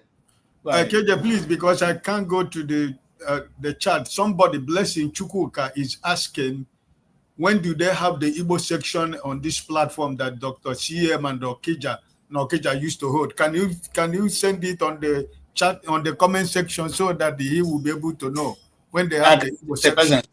Because I see Blessing is still around. It's normally held on Fridays, but Fridays from about 7 o'clock in the that's American time. they have not held for the past 2 weeks, but I'm sure that CM and the rest will be there. Since you have asked now, watch out for this Friday, it will be there. Okay, 7 o'clock, they'll be out here. All right, if there's going to be any change, we'll publish that on YouTube. Okay, thank you so much for that information. Oti, you have 1 minute. Listen, the reason why I like to kind of, when people are talking, sometimes it's important to actually stop them. In the midst or as they're going on, because if when I'm talking, I don't mind somebody actually interrupting me, and then it can actually offer a corrective, because you allow people to just kind of spew things or maybe make unsubstantiated claims, and then it's just out there in the public, right? Now, first of all, I don't know if he listened, if he listened to Dr. Franklin's presentation. I don't know at what point he joined, no, but there was never a time Dr. Franklin, he kind of foregrounded the role of intellectuals. Or maybe it said that they are more important than any other person, and this didn't talk about intellectuals. Come on. And I have actually said here now that this is the responsibility is ours, every one of us, ordinary Igbo man and woman. It's not for, we can't just leave it to anybody in particular. We have to be involved in this, in our own salvation. Okay, no Messiah is going to come down, and then he's just going on about intellectuals. They are doing this, doing that. I don't understand it, And then okay, the things he's saying again is it's unsubstantiated, because it's kind of speculative. This is not going to happen. How do you know that? There's no objectivity. If we were talking about discussing problems, we have to try and be objective. It's not just kind of making wide claims, or speculating. Are you with me? So that's not the way to really kind of make any kind of progress. Really, if we have to take this our discussion much more seriously, okay? Because you said so many things. I may have to maybe. I should have maybe written them down to kind of address them one by one, but it's just kind of the tenor of it is so speculative, and I don't see how helpful that is. Now, we're talking about the relationship between. Now you are taking the time of another person, brother. Let the moderator continue. Oti, you didn't make any point there, bro. Okay, that guy was saying something very important. What was it? What was he saying? Just tell me one thing important. Very important. That guy was making. Tell me now. I'm asking you. Tell me what. You don't have to ask me. You have to listen to the guy. Okay. All right. Revolution. Tell me what important thing you got from what he was saying. When it's my turn, I will tell you. Go ahead. It's your turn. I'm done. Hold on. Okay. Thank you so much. Yes, you can speak. Go there. Are you talking to us? Okay. All right. Okay. So far we have heard all that, and I want to thank all of you for what you have said. The other topic we may want to touch before we, is the topic, because you see, we are discussing this, and they don't come out of nowhere. Now, last week we were again. I'm still bringing this to your attention, Oti. Last week, a tweet went viral in Nigeria, and that tweet was about the Igbos. A particular lady who is a friend of Abike Dabiri had made a tweet where she called Igbos baboons and monkeys, whom they have been taught about in history. Abike Dabiri responded by tweeting with emoji of laughter, about 10 of them on the same straight line. And it became a controversial issue because people now picked it up, and a lot of people responded, including Yorubas. And they said a particular man, elderly man from London, responded to Abike Dabiri saying, "You keep trying to make this thing a nationality issue. Anybody who is bad is bad. It does not matter which language the person belongs to." Obi Ezekwesili reached out to her, saying, "You know what? You need to, repair the mess that is going on." And she said, "What mess?" Okay, what mess? In other words, what are you saying? Why should you even ask me to repair that? She went ahead to reinforce what the person said. And what is the question? The question now. What is the question? Yes, the question now is that now, since we're talking about people who do not know how to approach issues, this issue now has come, and intellectuals and have not responded to it yet. No, they are leaving it now for people who are on the street now to respond. These people are not responding properly. Listen, okay, listen. Brother, it's my turn now. It's my turn. It's not only you in this platform. Revolution. Okay, no, hold on. Let me take my turn now. You can't just keep disturbing people. Listen, can you just calm down? I cannot calm down because you don't want people to talk and you don't want the moderator to talk too. Because it's done. Let him speak. You speak also. Speak. Go ahead, Revolution. Go ahead.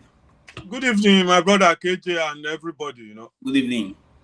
KJ, do you see the problem we have with these so-called people I call educated illiterates? Now you can start to see the meaning and why I bracket these people, some of them, into that bracket. Because all they believe is only what they know.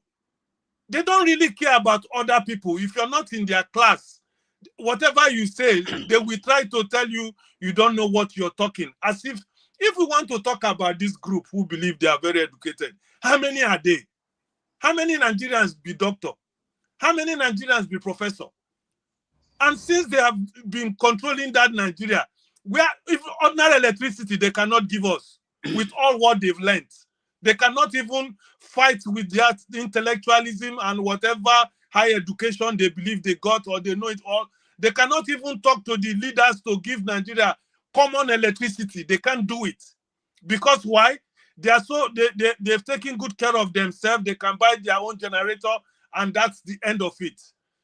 So when people like Simon Ekpa rises up, when people like Sores rises up and try to tell you people, say, okay, let us try to see whether if we fight these people physically or whatever, maybe they can understand.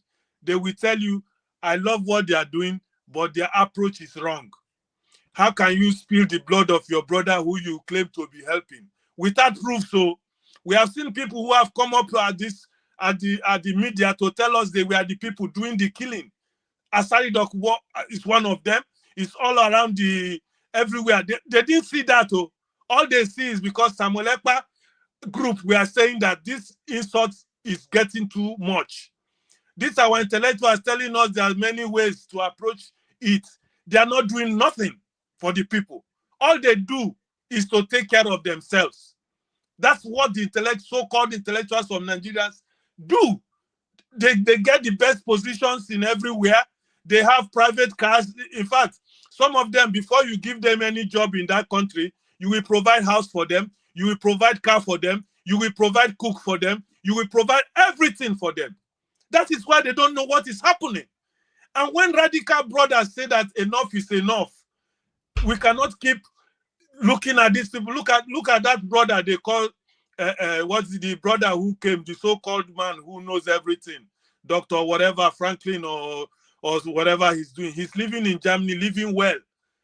You understand? They have a class. If you watch the way he speaks, you will see that they are trained. They know they have this quality of English they think is the best. So that when they are talking, people go, they panic, say then go school.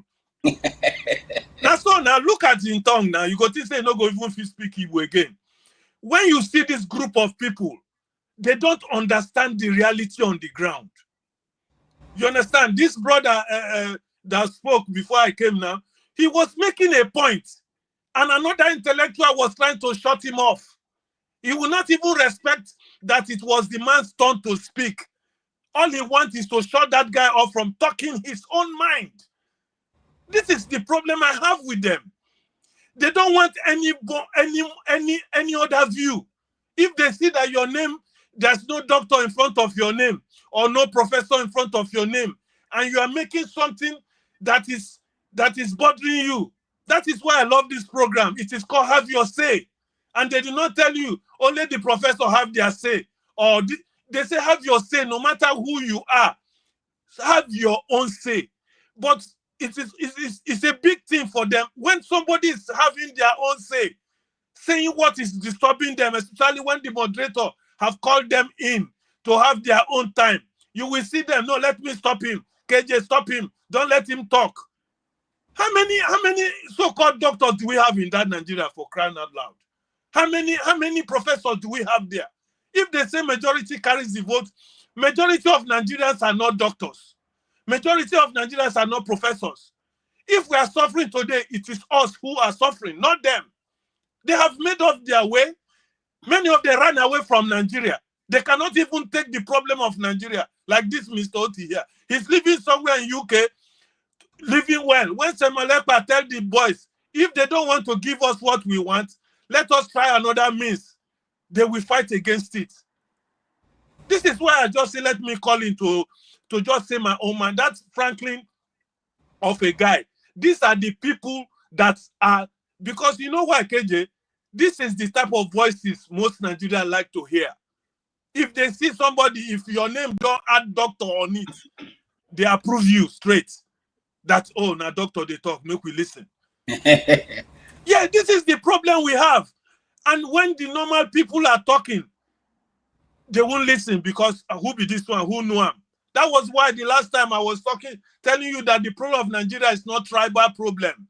It is class system, class. That is what I personally feel that is the problem of Nigeria. It has nothing to do with where you come from at all. It's just that class.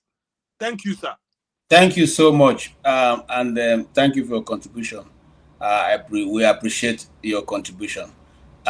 Yes, we are back in the trees.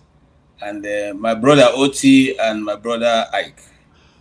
All right. So now, sorry, it's really a pity if we cannot have a serious discussion. It's not have your say is have your say. That's correct. No, but if there's what is called a serious discussion. I mean, I don't know. This idea kind of it be binding intellectual, and which is I think is senseless. Quite frankly, you know, as adults, people that are reasonable, that can reason, look at things objectively.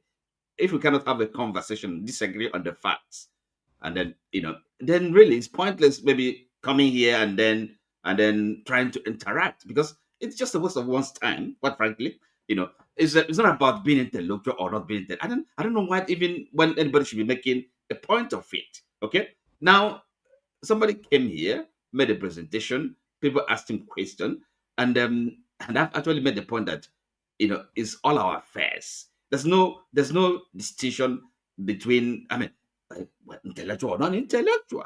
This, as an able person, as an ordinary man, ordinary woman, we have enough common sense to look at issues and then decide the best way to approach them. Okay. Now, KJ, you were asking about what's his name? Dabri. Dabri. Okay. Right. Now, so yes, you were posing that question. And I know where you are going with that. Now, you did also mention that somebody like Ogbunwezeh, okay, in her own way, as a private citizen, because she doesn't hold any kind of official position, and she doesn't represent the Igbos in any kind of official capacity, private citizen. And I understand also that Dr. Sam Amade had also kind of made a comment on that, okay? These are prominent Igbo personalities. I wouldn't say that, well, okay, you can even call them as Igbo leaders, but they've made comment. They've expressed their dismay, their disappointment, condemned such an attitude on the part of a public official, public servant, somebody serving. So now, I don't know what else you expect. Well, of course, yes, the Ohanaeze, as a body representing Igbos, could do something. I'm not sure they've done anything. Or any of the, political leaders, our governors, or Senate, those in the Senate. Okay, so that is because I've talked about it, and most of us understand it, express it, are aware of it. We're not ignorant of it, of the fact of a failure or lack of political leadership on the part of our Igbo leaders, right? those that have actually occupied elective offices, they are failing because they're not, they're not representing us well. So we know this fact. But then that is not a justification. There's no way it excuses or explains people indulging in reckless, meaningless, and senseless activity, like what this gentleman, Simon Ekpa, and his cohort are doing or imagine to be doing in the name of freedom fighting. It's pure stupidity. Anybody can see, and if anybody can see that, I can't help the person. Okay. And then I don't see why we should really, kind of indulge it or laugh at it or think it's a play. People have lost their lives. Okay. They have caused mayhem. Why do we trivialize it? Can't we see the seriousness of it? And it's just a blind islet. It's not taking us anywhere. And KJ, you don't seem to understand this. You think these people are, what kind of freedom fighting is this? What kind of stupidity? They're not going anywhere. They have only caused ruin. You can see that. And we have to correct people when they come up with this kind of nonsense. It's common knowledge. It's experience. Okay? It's not about being intellectual or not being intellectual. It's common sense. There are things we ought to understand as reasonable people who ought to understand how things will work in the world, right? So nobody is denying the fact that we find ourselves in a difficult situation, marginalized, yes. But how do we solve our problem? How do we go about it? Is it by self-harm, hurting yourself, destroying your community, your society, your economy? What kind of logic is that? And we laugh about this, and so we entertain people that come and make us kind of uneducated. I don't know, wide speculation, baseless. Come on, that's what I'm saying. If we're not serious about this, I might as well not be coming here wasting my time, quite frankly, because this is a serious. If we don't want to approach it with seriousness, come on. So my question to you would be, you see, nobody who I'm coming, sir. Nobody who converts an idea that doesn't think his idea is most desirable. Now hold on. You see, the same way that you have put up an idea, you have put up your understanding. Other people also have the same way you condemned other people. For instance, I'll quote you back to what you just said now. You said you don't know why IJ Kwesile should even say what she said because no, that's not what I said. You also have the same pedestal, the same stand, the same podium that you are standing. Is also the same podium, the big, the young, the small, the whatever is standing to speak. So when you now say the person, whatever, hold on, I'm coming. Whatever the person is saying is inconsequential, except the one that you are saying. That's not what I'm saying. That's not what I'm saying. You see, look, and we really have to kind of, from this idea, we really have to, be aware or that because we have freedom of expression. Okay, anybody can speak and talk. It doesn't give every opinion the equal weight. That's something that's logic. That's what is called logic. That's what is called experience. That's what is called knowledge. No, hold on. Excuse me. Look, if I don't know something, I don't express opinion on every subject. Are you with me? So okay, I want to ask something. You see, Oti, yes, the little I know of Nigeria, and those who have worked in government will say the same thing. Nigeria has the best policies on paper. So how come these intellectuals and people who you are quoting so much, who know how to go about it, have not even been able to hold on, sir? Simple Orosinia's report that this government promised to bring to light when they started 2 years ago. These intellectuals that are sitting there, these people who know how to go about things, have not even been able to do that. So what makes you think that it is idea we're lacking? It's the idea we're lacking in Nigeria. KJ, you have to understand what I'm saying, okay? Okay, please make me understand it. First of all, look, for example, with the specific case of, which is a bigotry or even, by an officer of look, I said, Igbo persons, prominent, okay? Because they don't occupy, as far as I know, any elective or any other kind of, any official role representing Igbos. No, but they are prominent Igbo son and daughter, expressed a view, a condemned, or even, okay, called on Igbo representative body or Hanese to take it up, right? Okay, which is the right thing for them to do. So, and are you insinuating that because of that such conduct on her part, now you see, you are still going back to those places that I didn't want you to go. You just called now that we should tell Ohanese. Who told Ohanese to condemn Simon Ekpa's imprisonment? Oh God. Who called on Ohanese? I'm asking a simple question. Who called Ohanese to make inference into what is going on in Finland? Even Ohanese.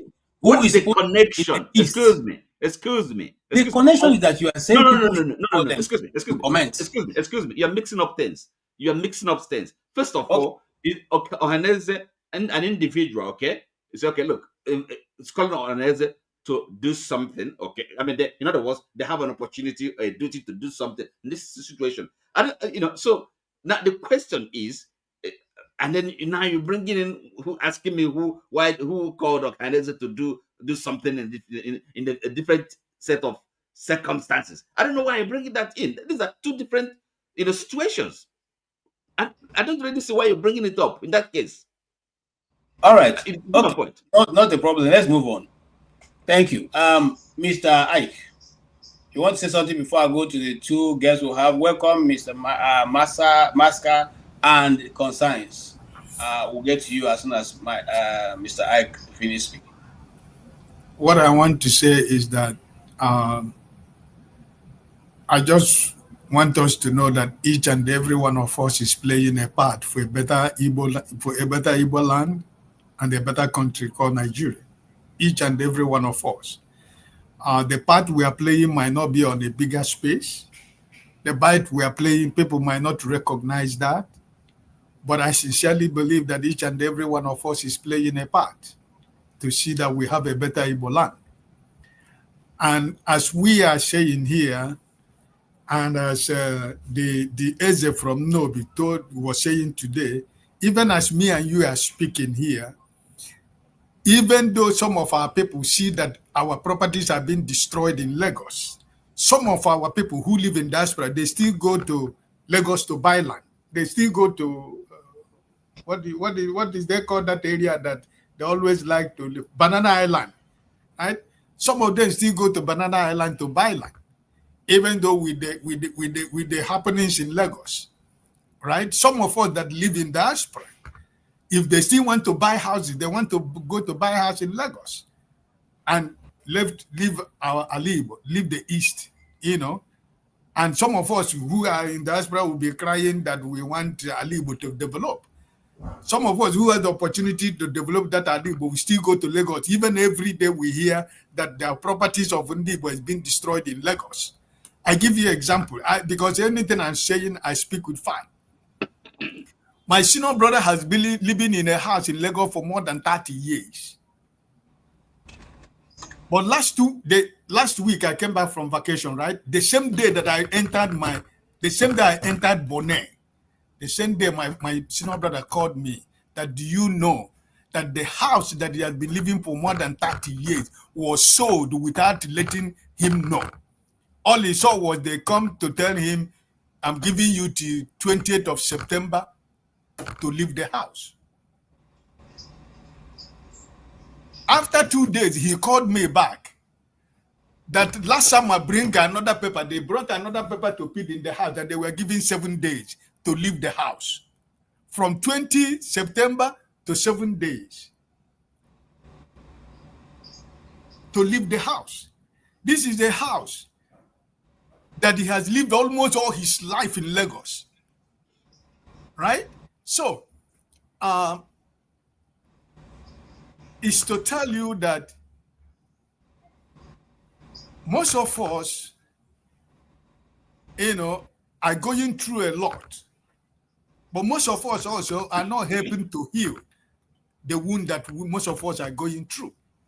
Because if the so-called well-to-do financially businessmen and women of Igbo extraction could see what is going on with the properties they have in Lagos, more especially, Is it not enough time for them to begin to think about going home?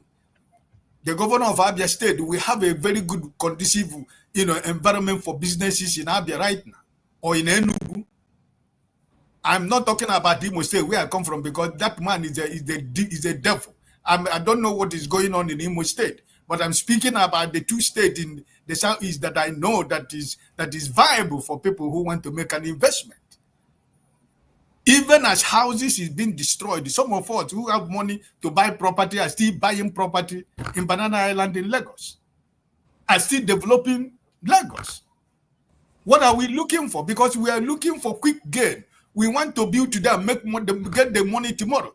Nobody is preparing for long-term investment. We want to do business today and make the money tomorrow. And we are living in a world that the world doesn't exist like that anymore. Every business right now should be a long-term investment, knowing the condition, the conducive atmosphere that we find ourselves.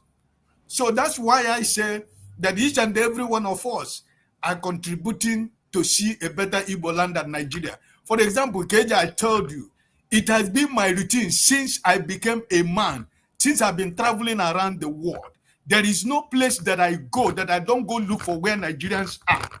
I told you the people that I found when I went to Mallorca for 2 weeks. I was in Belgium. I went to look for where Nigerians are in Belgium. And I went to Nigerian restaurant and I ate food like I was in Igbo land. Anywhere I travel in the world, I go to look for Nigerians.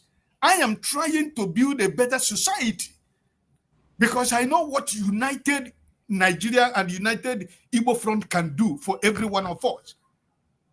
And it ended up that the hotel where me and my family was in Mallorca, we have 2 Nigerians that are working there, one Igbo man and one brother from Edo State. We became family.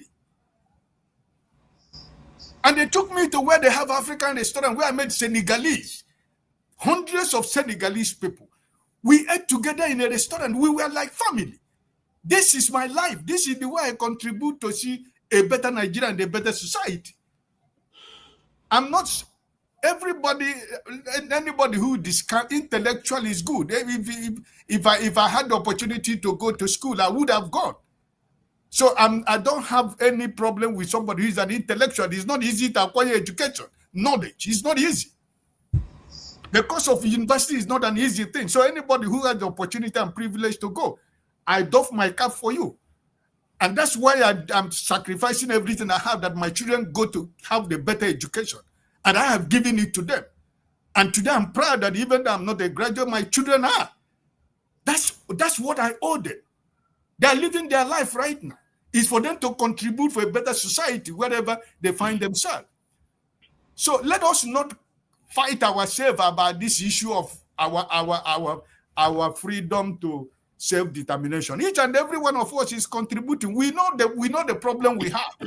So let us remove the issue of intellectual. Everybody should be on the platform. Everybody should bring his opinion on the table.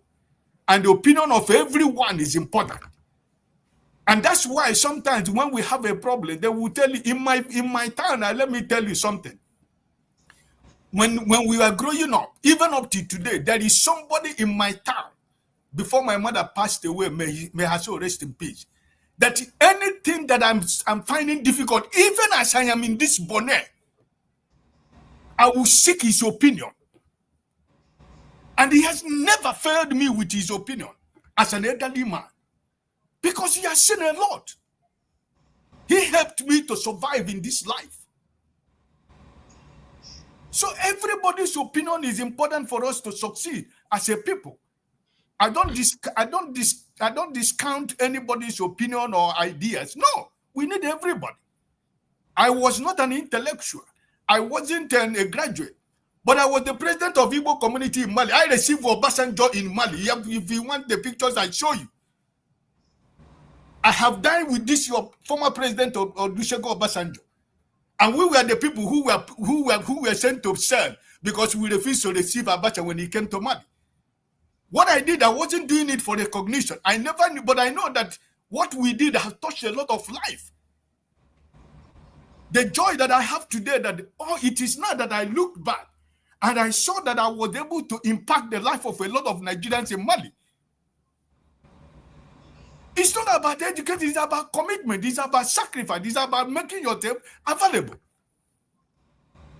I am ready to make myself available anywhere, as long as we are talking about peace and love and harmony for everybody.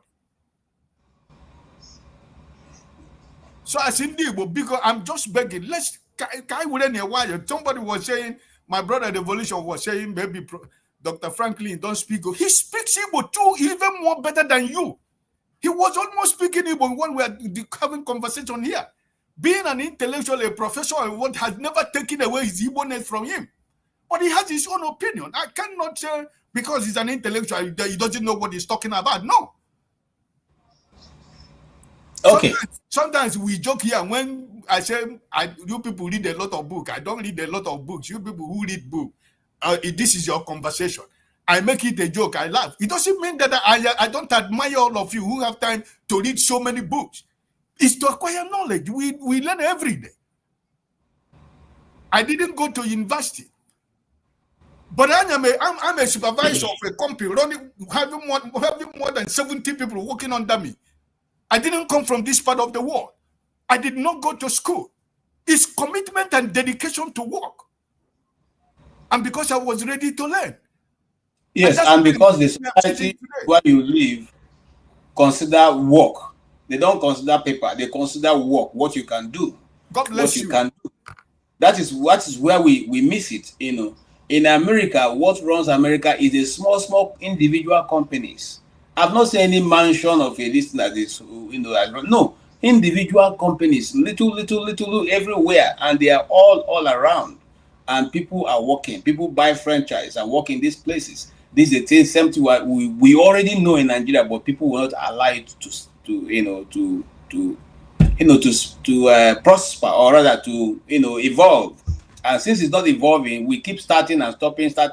Everything starts and stops at every given time. We start, we stop. Under the administration come, we start, we stop. Under one come, we start, we stop. Under one come, we start, we stop.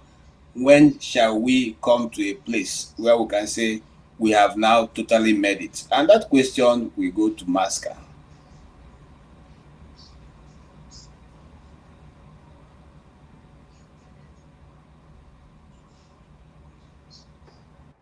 Good evening, everybody. You will not make a good teacher, KJ. You will be surprising your students. Why?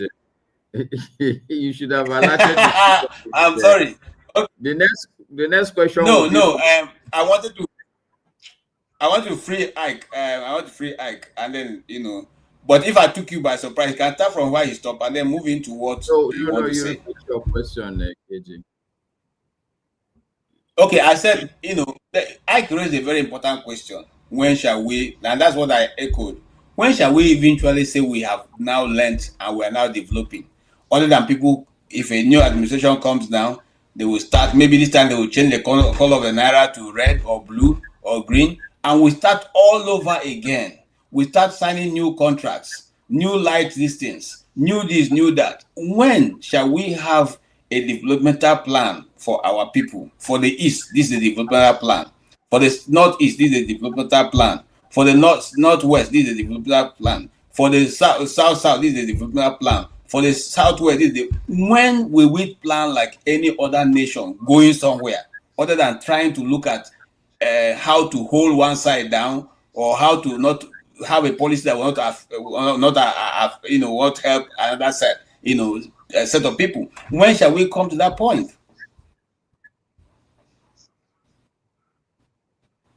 It's a question that is pregnant, and I think the triplet that is supposed to, that your question is supposed to. And if you want me to even further give you an example, Nigeria is deficient in housing, but yet we are breaking down the houses of people. That is not that they are ramshackle houses, but they are well-developed estates. We are breaking them down, not minding that we don't even have sufficient houses.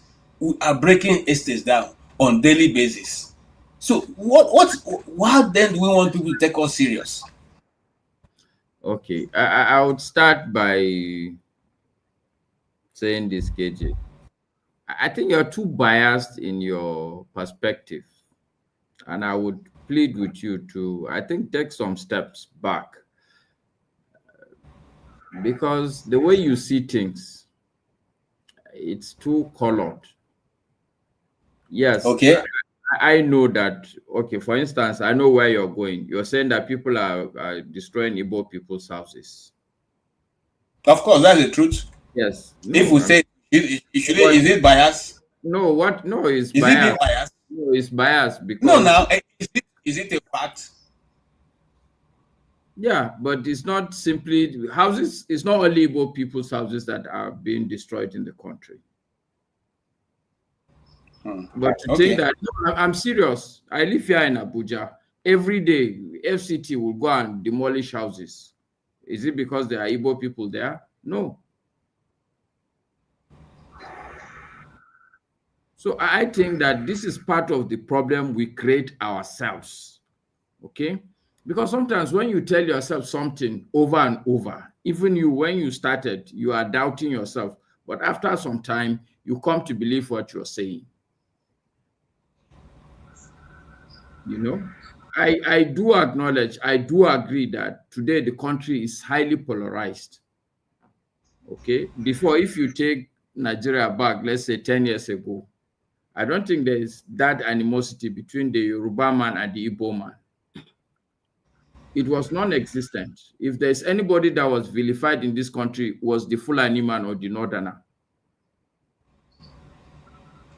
But today we're allowing this animosity to keep growing and growing and growing. It's true that there are some people who are stuck in this, but the disaster will be that we fall into it. I can give you many examples. I know when Boko Haram was at its prime, I could see their strategy. Their strategy, they would love the the Muslims and the Christians in this country to take up arms. Boko Haram will go and bomb a church. What they would have wanted is all the Christians in this country to decide that, okay, this thing is targeted at Christians. And then anywhere you see a Muslim, you kill a Muslim. Then tomorrow, all the Muslims will start killing Christians. They will be very happy about it. Okay? But see, that is not, I'm sure it's not the answer to your question, but I need to tell you the truth, KG, because I take you as a brother.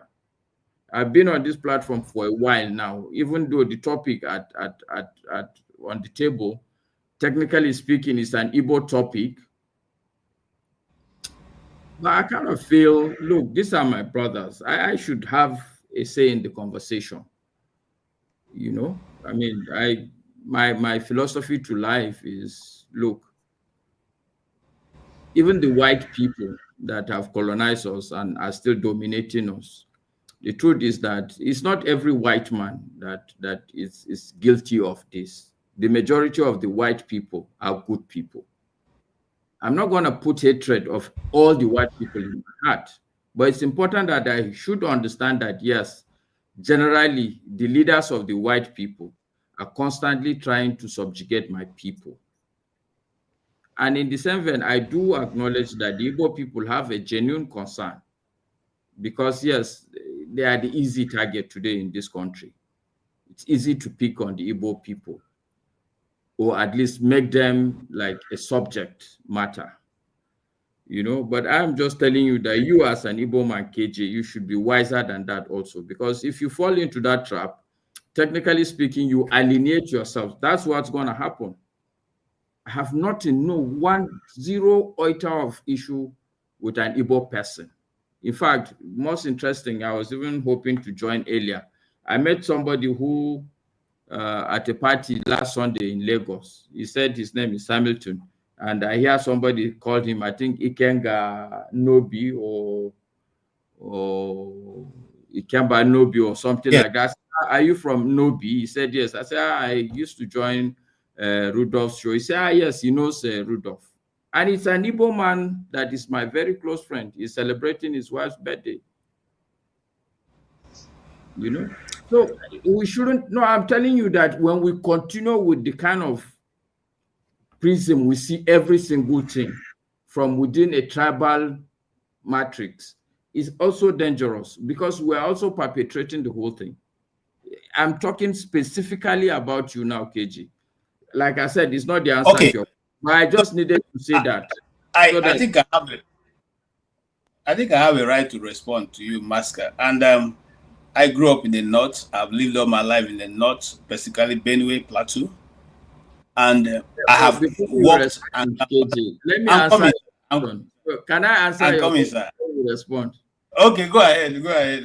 Because it wasn't like that. That was not my response to your question. I just wanted to. Yeah, because I wanted to let you know why it probably go ahead. see that. Okay, go ahead. No, go ahead. Go ahead. We finish answering that talk. Go ahead. Okay. So your question was where would we, or when shall we? When shall we know that we are developing? Mm-hmm. I think it's a simple question for me. Okay. Today, as it is, there are very significant indices of development. There's the simple one, which is the life expectancy. Okay. Today, an average Nigerian is expected not to live more than 53 years. Okay. So that puts, I don't know how old concern is, but I can beat my chest to say that you, KG, OT, myself, and Ike, we're all living over time.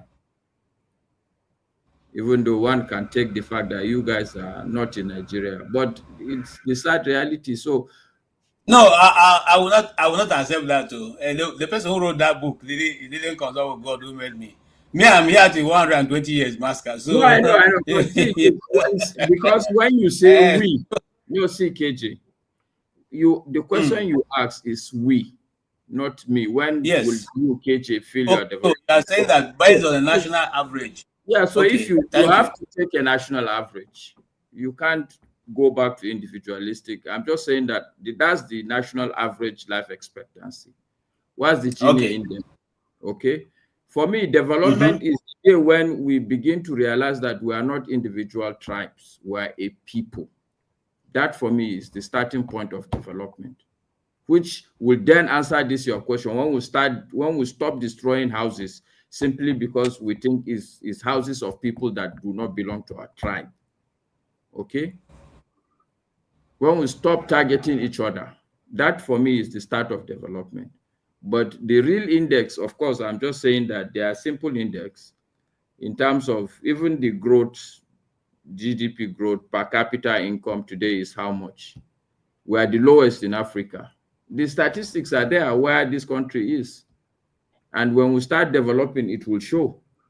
It's like a speedometer. It's very obvious. It's very glaring for some of us that, that are living here. The day when I can stop and ask a policeman for directions, you know, the indices are, it will be evident for everybody to know that we're developing. It's going to be very evident, you know, very simple things. But that, I think, is a layman's answer, not to complicate issues. So you can respond, KG. Okay, my brother Masker, thank you. I feel a bit concerned that you think that way, and I will leave that to maybe the concern who's going to speak after me now, because I am looking at what is on the ground. I did not go to ask Abike Dabiri to repost that Igbos are monkeys or baboon. No. What I'm telling you, see now, okay, because the implication of jumping into that pit. I'm coming. I'm going back to what you're commenting. All I'm saying is that it's not everything. Abike, definitely, I've seen the posts, and there are many, and you can let me give you another angle. This Aisha Yusuf, she's not an Igbo woman, is she? No, she's not. There are many people who responded to her. But she's done a video. She's done a video. So we should single out Abike Dabiri out. And not begin to alienate ourselves and say, oh, me now I'm an Igbo, so therefore it's more like the whole country is against me. But Masker, why must he be every idiot in Nigeria talking about insulting Igbos and the government is not doing anything? Even this one working with Tinubu, there's a special what or what. He spoke against Igbos again before. And every idiot in Nigeria, every prostitute in Nigeria, they want to help on Igbos because the government is not doing anything about it. Why must it be only Igbos? That's the problem. That's what we should be asking ourselves. No. You see, look at the truth is that Master, I want hold on. No, before you answer him, I want to say no. It's you. I wanted to give you one additional example. I was living in Lagos. Okay. There was a time OPC was killing a lot of Hausa people. Maybe we've forgotten that. I was in Lagos. OPC was killing a lot of Hausa people. But that does not mean that, look, it was clear that these are the specific agenda of these people. And that time has passed. It's not like the Hausa man anything about the Yoruba anything fundamentally against the Hausa man. But if we continue if Hausa man decides to subsume himself into that pit, he will alienate himself. I want to agree with your submission, but I also want to remind you that these things have gone on time without number. Every year, somebody must have to say something. I don't know, if we also take the same direction, that probably things will be the same way it is today. You see, if you think that I am being, a bit egotic, or I'm leaning towards tribe, that will be I will not run away from it, because like I said earlier, Chino Achebe says until lions learn how to tell their story, the victory will always be on the part of the hunter. So it's that's what is simply happening. We have laid back, refused to say anything, but now we have also decided to say we're going to skip. Don't say anything. KJ, what no, I told you. I'm coming now. I'm coming. I can give you examples year after year. And this one that Abike Dabri said is not going to be the last. Someone else is going to wake up tomorrow and say the same thing in a different way. And you see, my challenge is not that, she said what she said. My challenge is to Oti, who said these things. And my challenge is to, why, if the Ohaneze Ndibo can quickly, without being invited, respond to Simon Ekpa, who is far away, why did they not also choose, since they are now the fighters and the liberators of the Igbo people, why did they not also respond to this one that was said? Because that's the purpose of which they are called Ohaneze. In other words, the rich and the poor, Ohaneze. So if the Oha is being attacked, why won't the Eze speak? Sorry. Okay, the answer to that question. The answer to that question. Sorry, my brother Oti, please. Sorry, no. He mentioned my name. Just no. I'm not making a comment. I'm just want to say I am signing out. I'm still in the office. I'm trying to sign out from the office. I just want to say thank you for opportunity for us to be here today, and I wish everybody the best of the new week. God bless you. Good night. Sorry, is it? Bye. And then, yeah, okay, good question you're asking, but you see, that question is that I'm the wrong person to be asked that question. I did notice the failure of leadership, right? So I'm saying we have a problem, and then we all should be interested in finding a solution. It's not, trying to say, okay, look, I've not come to defend. I'm not a member of Ohanese. I'm not defending them. I said there's a failure of leadership, political leadership. So I recognize that challenge we have, right? And then posing that question to me, I don't see how that is helpful, right? And then again, what you fail to realize is what also Masker is hinting at. It's kind of, it's just maybe because unnecessary aggravation, right? It doesn't necessarily bring a solution. Now, because we have all these challenges, now the question becomes, does that warrant, does it make a sense to have more Simon Ekpas? In other words, this aggression or this self-harm, is that the solution to our problem? It can be. I would mean. So we really have to think about, how do we solve these problems? There are real problems, we recognize them, but the question really is, how do we solve them? I mean, and not make things worse. That is the only thing any sensible person should be concerned with. It's not. So in other words, thank you. If they're not doing a good job, how do we make them to do a better job of representing Igbo? Okay. Thank you. You see, because we didn't even elect them, so we're not going to ever be able to make them do a good job. Just like we're not able to make the governors do a good job because we didn't put them there. They were put there by their, those who chose to put them there. So I won't say that. You see, when you press this issue, and as somebody who listens to almost every news in Nigeria, I have many come to my mind very quickly, and I don't want to dwell there because, like I said, the issue we're discussing today seems to be more of, have to do with the East, the Igbos. So we can't run away from these questions. But I will leave Concern to speak. Concern, you have heard what Masker said, and he said that I'm maybe probably too deep into the Igbo thing. So, and as my brother is advising me, I think if I was in Abuja, I would have gone to eat some fura and chinkafa the miyan kuka in his house. But since I'm not there, you see now. So, what do you say? Do you think that we are discussing this thing and we should now leave it and just what's your own take on it, Mr. Oti? I said Mr. Oti. Sorry, not Oti. Mr. Consign. What's your concern? What's your concern in this issue? Can you tell us? I don't want to dwell on what. I don't want to go into what Maska is saying and so on. I want to go into what happened today and your defense today. I'm so happy the way you gave your own opinion today about what's happening in Igbo land and all the rest. To that, Franklyne, honestly, I'm so impressed today with you. I'm so happy.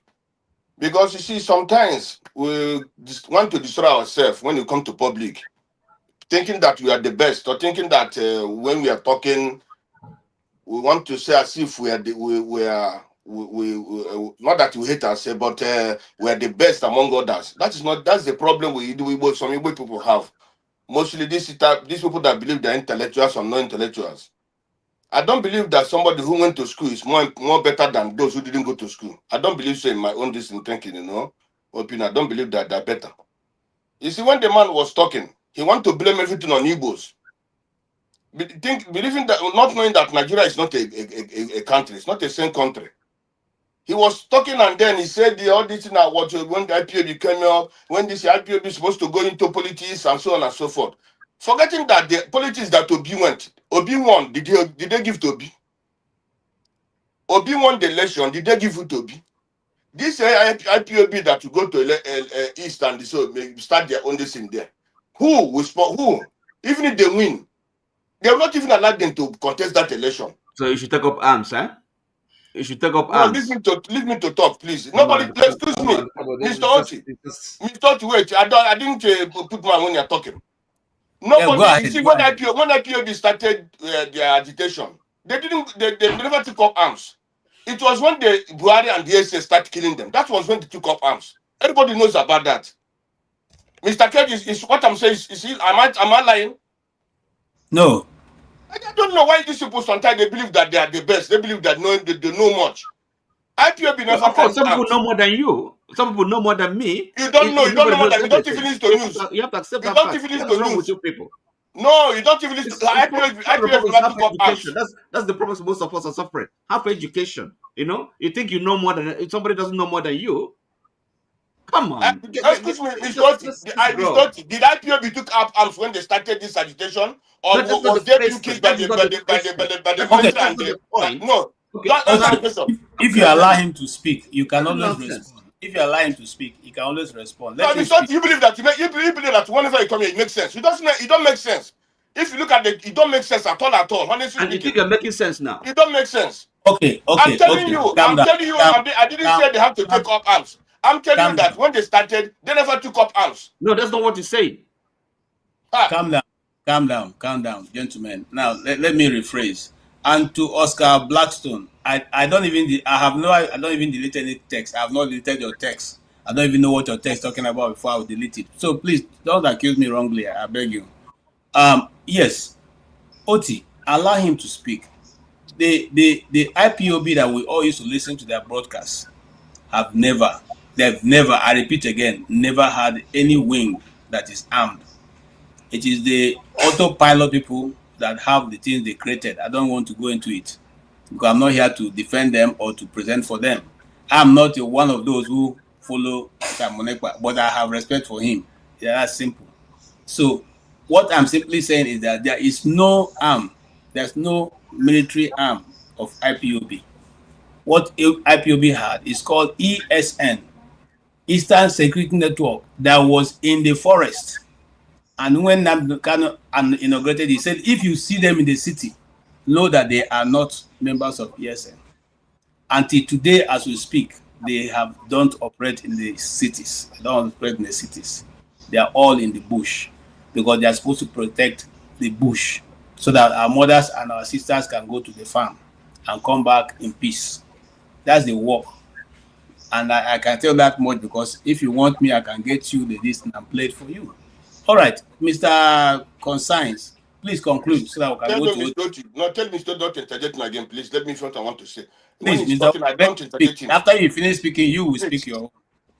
You see, so like I was saying, even if they go into politics, the government also will never allow them. They will not allow them. When IPOB started this agitation, it was Buhari that started funding these unknown gunmen with Asari Dokubo men to start bringing problems to the east. And then everything escalated when Hope Uzodinma, with the judiciary, roguishly took over Imo State. That was one thing go bad. But today nobody wants to talk about what happened. They're only blaming the people of East, they're blaming this and that. Honestly speaking, whenever what is that man, the man that was convicted now, all the time he was talking, I never listened to him. And I never a member of his group.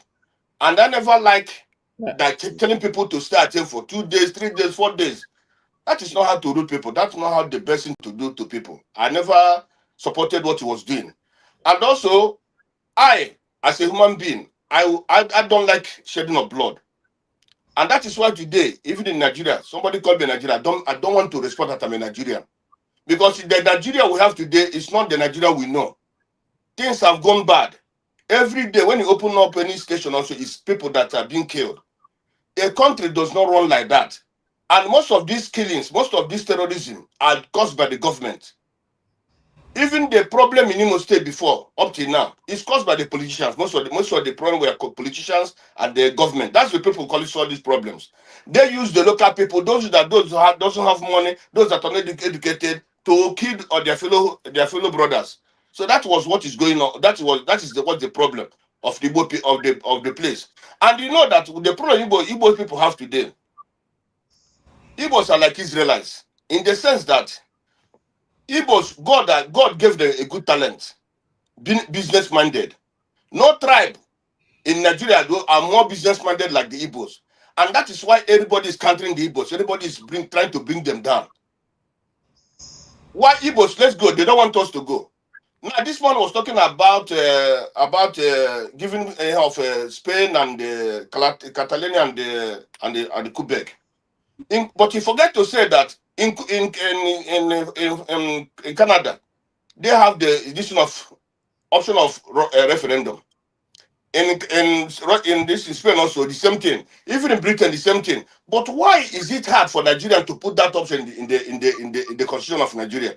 Or say, okay, these people, since things are like this, let us have a referendum. If people want to go, go. If people don't want to go, you stay. But they don't want to do it. And you see, this is happening in the East. It's just the government want it to be happening so because they want to destabilize the East.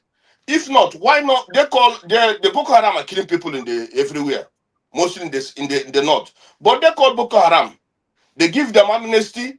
They give them all this and that. But why not one day call these people who are agitating in the East and say, brothers, we're all one country. Stop this, stop this. Okay, let us just see what you can do for all you people and so. But they don't want to do it. So the thing that is happening in Nigeria today is a calculated thing just to make the country not to work. And anybody who comes here telling me that the country will work, my brother, I believe that person, the brain is not okay. Because Nigeria, from the way I see Nigeria, honestly, Nigeria will not work. Is it the police that we have today? Is this election we're talking about? Well, look at the election now. APC is using the police to destroy the opposition. A police of a country that's supposed to work for the whole people of the country, the APC is using them to destroy the people. So where that judiciary is not okay? Not till you talk of today that judiciary is okay. The judiciary is working against the people. The police is working against the people. The military is working against the people. Every institution in Nigeria is working against the people. And the people are poor. The poor people have no right, they have no single right in Nigeria today. It's only by those cabal. Now we have cabal of the north, we have the cabal of the east, we have the cabal of the south, we have all these useless cabals. And why most of the Igbos are joining all these cabals is because some of them are having a contract with them. Some of them want to see where they can eat from. Even the resources of this country is coming from the east, mostly from the east, the Eastern. And then you leave it for, you don't go for it. If you don't go for it, who takes it? The north and the west. So that is a problem. So for me, I don't think that the man coming to blame only the east, the Igbos is where the problem lies. The problem is that Nigeria is not meant to be one and it's not meant to grow. Because if it is meant to grow, the government knows what to do. Nigeria is not a bad country, but the cities of Nigeria is not bad. I see when Abacha came in, or even when Buhari came in first time, the country was not okay. But Buhari, they put up this war against indiscipline. So everybody calm down. Things was going normal. But when things escalated bad, when this nepotism and this came up again, injustice. And I believe that, from me, I believe that God is punishing Nigeria today because of this injustice in Nigeria. The injustice in Nigeria is so bad, so much, that even the people who have that resources, they're not even making use of that resources. How God can never be happy when what belongs to you, other people are using it and destroying you.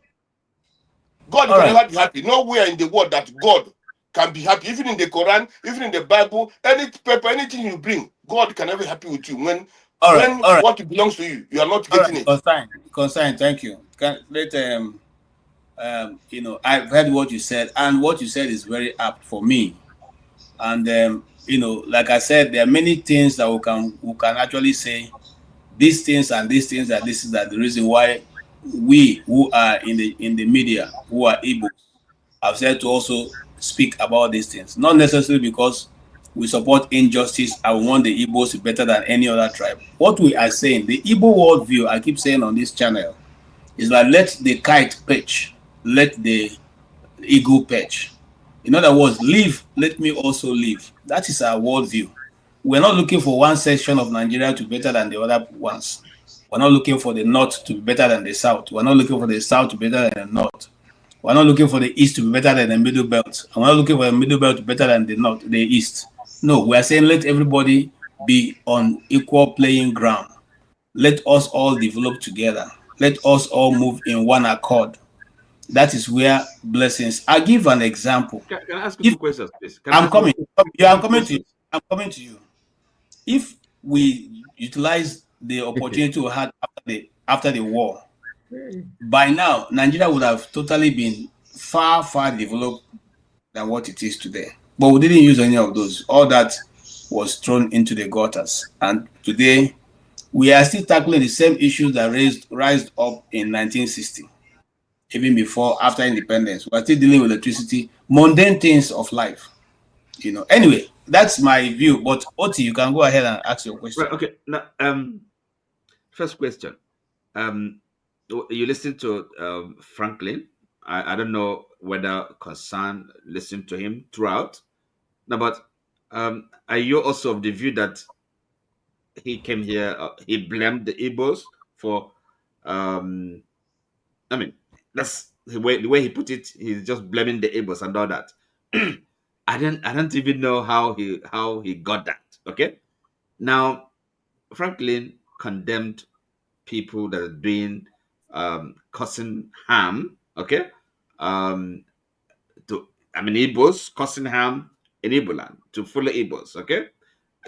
That is not blaming Igbos, right? And another thing is the problems, okay? The marginalization it's not new. Everybody knows it. Even Mask here acknowledges it, you know. So we know this problem, right? But it's one thing knowing something, is another knowing the best way, the way to solve it, right? So in the process of solving a problem, creating more problems doesn't make sense. Okay?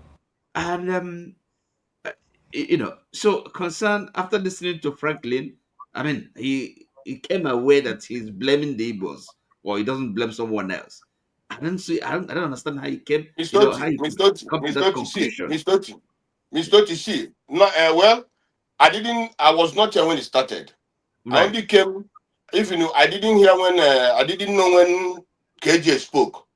Right. Okay, but later I rewind my TV. Then I saw what KJ spoke. But you see, when you call a fire IPOB, say IPOB started this problem. What is IPOB? IPOB is almost Igbo. All the whole Igbo is IPOB. Even if you say not IPOB, let me finish. Sorry. You see, how long will this Igbos continue to suffer? Now he talk about the Eastern governors coming together, people outside contribute money to build railway. The railway that is going from Lagos to this all those places, is it the people that contributed it? Since we are born, we have to contribute money in the East. Excuse me, we have to contribute money in the East. No. Airport, we contributed. Everything that we contributed. But nobody, everybody, all of us, everybody contribute. Igbos contribute. Even now we go to suffer this contribution. Excuse me. KJ, yes, erase that point, okay? Now, when did this suffering stop? Hold on. Oh my God! You see, the problem does not finish in life, okay? You know, and you can. I don't think God will give you God cannot give you a problem you cannot solve, right? So problem of us building a railway. Why not that are using the resources of East to build their own railway? Calm down. People are using the money from the East to build their own railway. But we the Igbos have to start afresh to contribute to build our own railway. Which kind of wickedness is this? Excuse me. The question for which kind of wickedness is this? The question for you is now what do you do? Okay, what we have this problem. How do you solve it? Right? That's the question. It's not just. Well, I don't understand. I don't get it.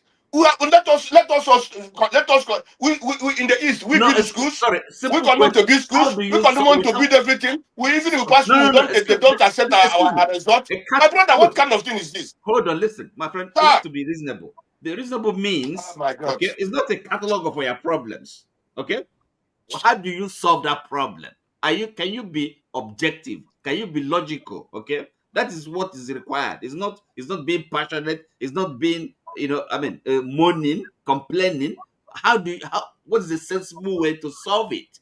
That's what IPOB came up. Nnamdi Kanu came up and they start talking how we can solve this problem. Buhari started killing them. Buhari and the Uzo started killing them. Now in Catalonia, in Canada, where the Canadians killing the Quebec people. In Spain, we are not killing the Spanish people.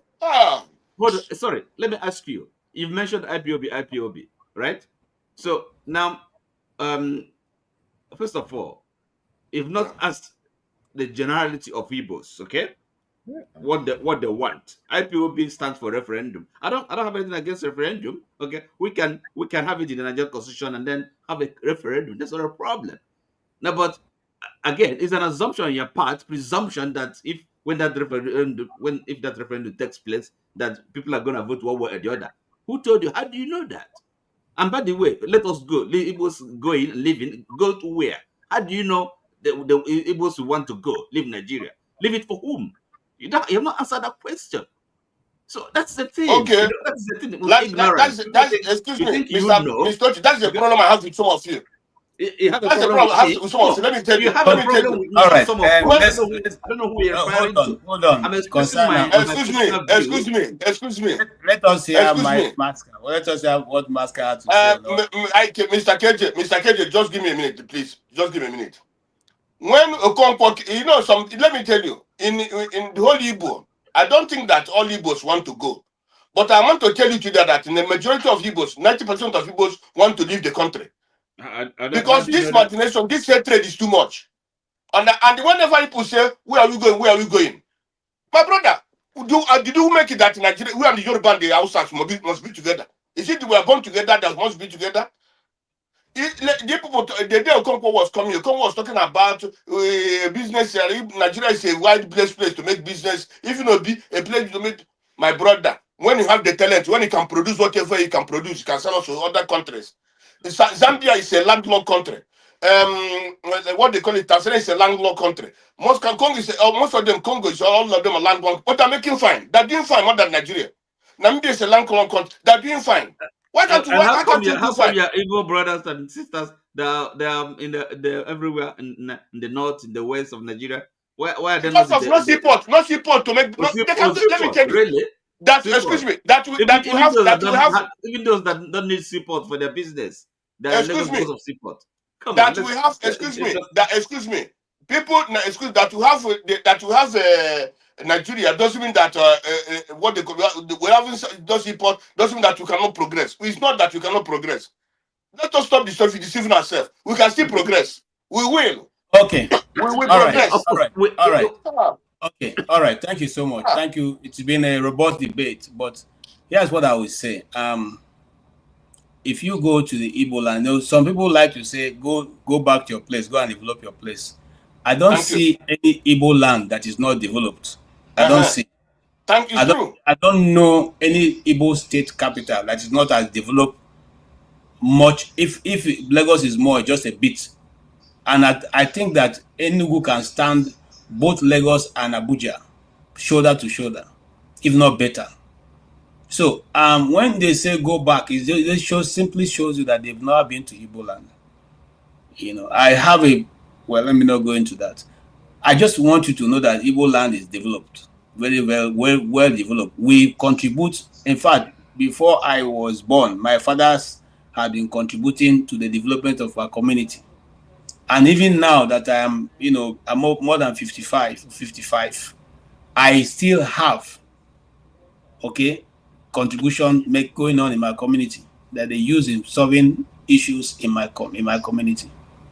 So when we say Igbos, they go back to your place, go back. We have our place is well developed.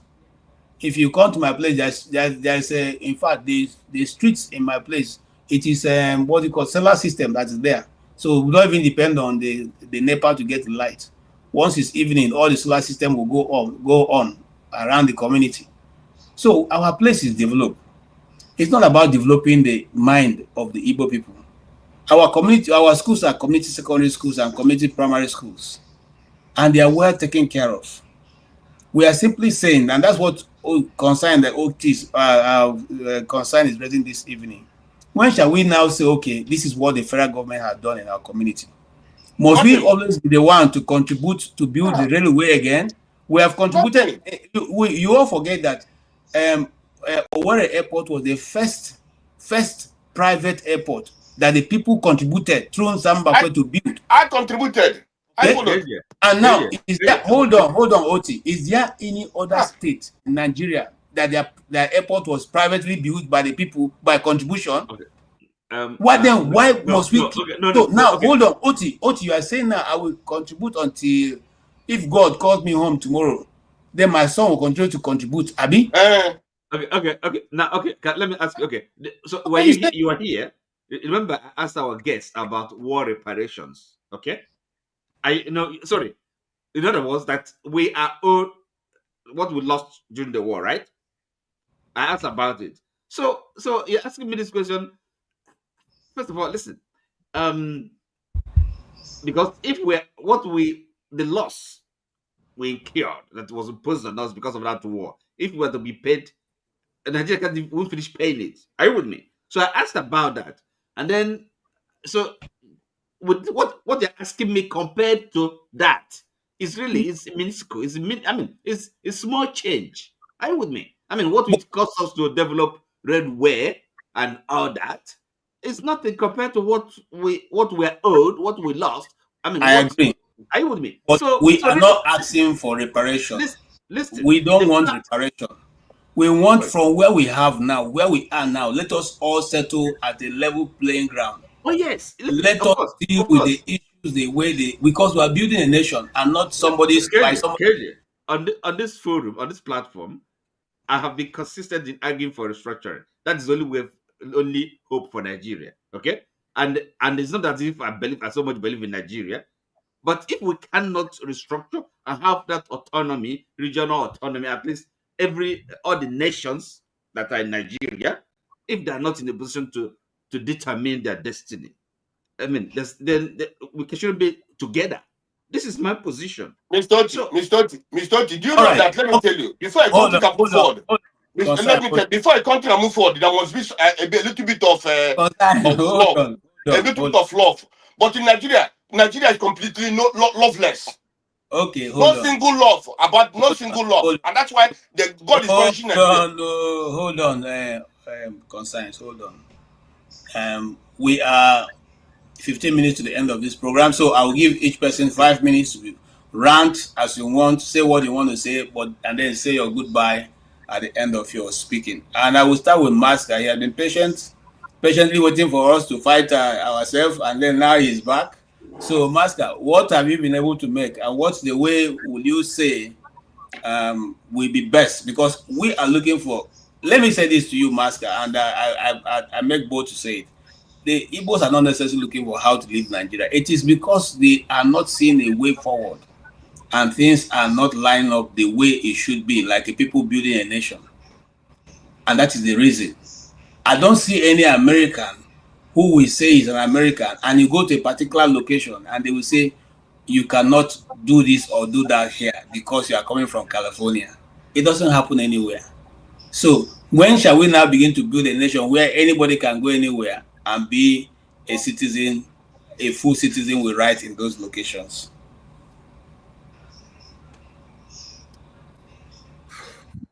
It's tough being a Nigerian, honestly. Can you hear me, KJ? Yes, very well, very clearly. Because the way we fight ourselves, even imagine the way OT and concerns, you would think that they are the enemies, they are the problem. Meanwhile, the people creating all these problems are there, and they are dining and whining.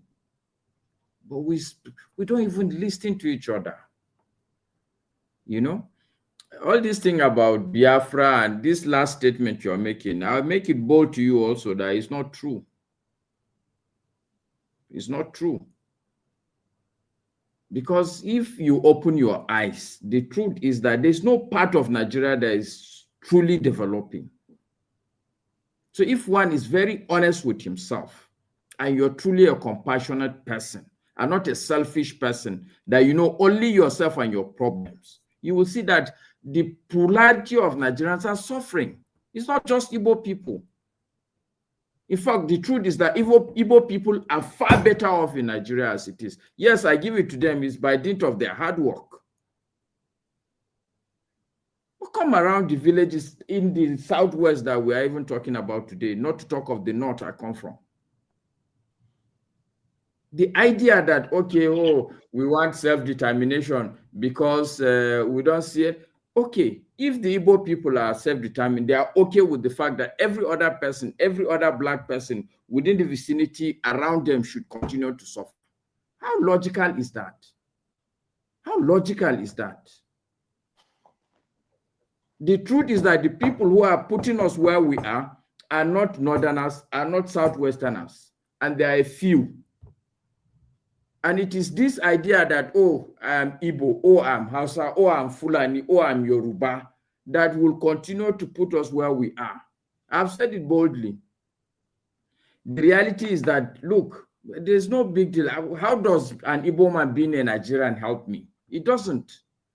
There's nothing that is taken away from me that Ghanaians are in Ghana. Nothing. But the reality is that what I really truly believe is that even if we want to go away safely and quietly, the thing that we must understand is that the people who are putting us into the current slavery that we are here in Nigeria, we must agree, all of us collectively, the downtrodden, to come together and put things in order. When the country is doing well, who cares? When in Europe, when UK wants to go, who cry? Everything is okay. If UK leaves Europe, Europe is not going to collapse.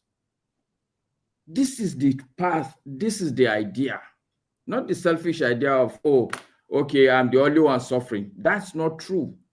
Igbos are not the only people suffering in this country. They may want to deceive themselves into thinking like that, but the truth is that every average Nigerian is suffering. This is the truth. And our salvation does not lie on Fulani people saying, oh no, we want to have a Fulani state. Or the Yoruba saying that all these stories are stories that the same set of people are telling. When you go your separate way, these same people would continue to do the same thing. Unless the general people put things together. If we are okay, if Nigeria is okay, honestly, there's no issue with Igbo going their way, no issue with Southwest going its way. So this is my rant. I think that the Igbo people are marginalized. I honestly believe that, okay? But I also believe that every person in this country is because when you say, okay, so people are talking about railway. This railway that concerns is talking about, how many kilometers is the railway? It's only from Abuja to Kaduna. How does that, in fact, the common man does not even get access to this railway. The railway station, even me, from my house to the railway station is long distance. No hospitals, no schools. These are people who are no employment, all these things. So how is railway going to kill anybody or going to make anybody?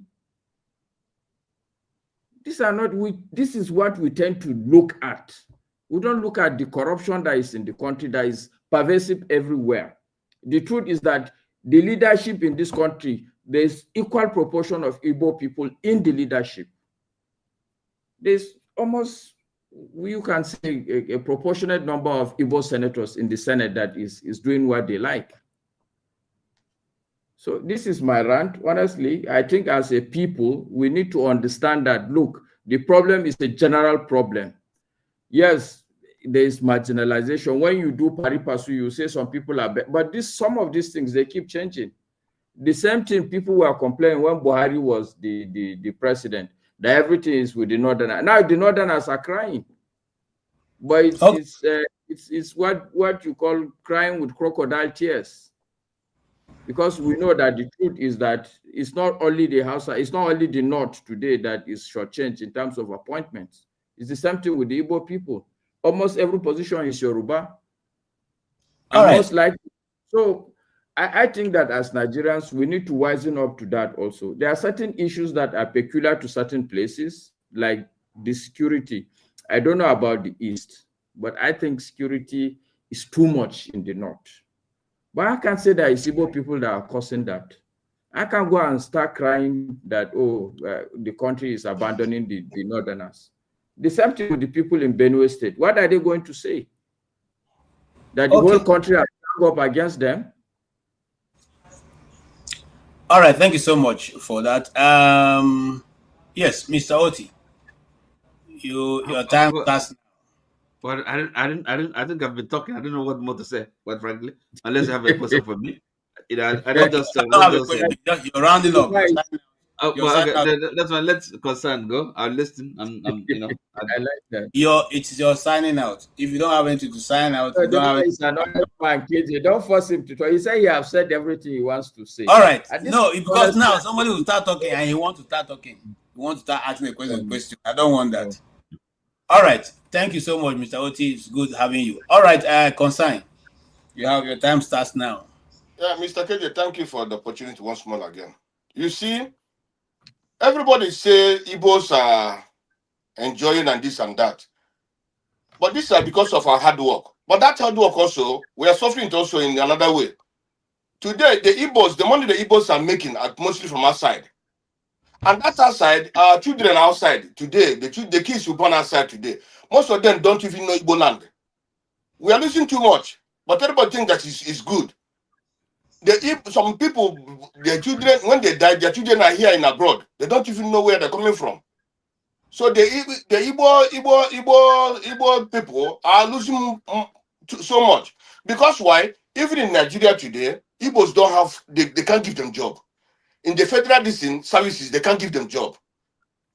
Okay, now let's go to the issue of infrastructures and so on and so forth. In Kaduna alone, there was a day I was reading something. In Kaduna alone, more than 15 to 20 schools, universities, all this and that, built by government. But in Igbo land, almost all the whole schools are built by Igbo people. Now, it comes to railway. This thing that is given to others, why not give it to us? You came to seaport. Even the approval of that, having that seaport is a problem. Even at that airspace also, it's difficult to make Igbo the airport they build to make international. They do all these things to destabilize us, to make us not to grow. You see, so a country doesn't work like that. Now, in this insecurity, you see what Wike said the other time, and we know it. If any people who doesn't want to go that federal line or who want to go what they say, they put insecurity in their state, and that is what they put in the east, so that we cannot have a headway. You see, when we grow up, we never see such a level of massacre in the east. We never see that level of insecurity in the east. It's because of this present regime of this Buhari and the Tinubu. Even other regimes, you never see those things. This regime of terrorism, and now this terrorism started during the time of Goodluck Jonathan or Obasanjo, but now it's escalated when Buhari came in because of the hatred against Igbos. So now we become our enemy of ourselves. It's not giving anybody joy. If it's giving people joy, it's not giving me joy. Understand? And when people come out and they say we cannot go, I was not born with anybody. It's just not the God who said I was born with a Yoruba man, I was born with a Hausa man. If we win an election, they cannot give it to us. People that are supposed to rule us, they can't bring an idiot to come and rule us. You see? When we say, they said it's the people who voted for Usodinjo, who voted for these useless people. Nobody voted for them. Now they make us to be hatred of ourselves. People who come and talk about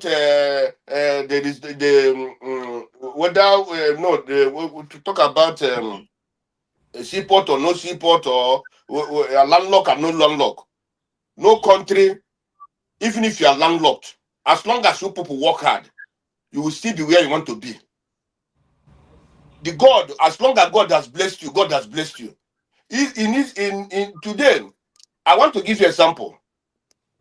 When we came to Namibia newly, Namibia, the business was being held by the Germans, but today Igbos have taken over the business in Namibia. In Angola, Igbo started in a very rough way in Angola. The roads were so bad, they were suffering. They were not even giving paper. Even they spent millions of dollars. But today, you know what? Because of the way the Angolan government see that these people are industrious, they have started giving the paper. They are taking over the Angolan business. In Gabon, in Congo, in everywhere. But why in Nigeria? These people that know this business, they don't give them that chance. They don't want to build seaport for them. They don't want them to have a headway so that the country can develop. They don't want that. Instead, they try to just forget it to see that they continue to go down. The houses they build in Lagos, they're destroying it. The houses they build in Abuja, they're destroying it. How can we continue to suffer in this way? That's my problem. If we don't see all this, if everybody don't see all these things, you want me to continue like now? This woman, that prostitute, that idiot that came to talk. Why are most people coming to destroy only the Igbo name? Why can't somebody come and say even before the election, many of the pastors in Yoruba land, hey, how can I vote Igbo? The last time I can to vote Igbo man, as if we are cursed, as if we're not part of the city. And when all these things are happening, the government cannot arrest those people. So that is what you have to be asking ourselves. Why? Because why they're doing these things? Let me tell you why they're doing this is because that is that hatred of a people. Igbos have business everywhere. If they talk, we destroy their business.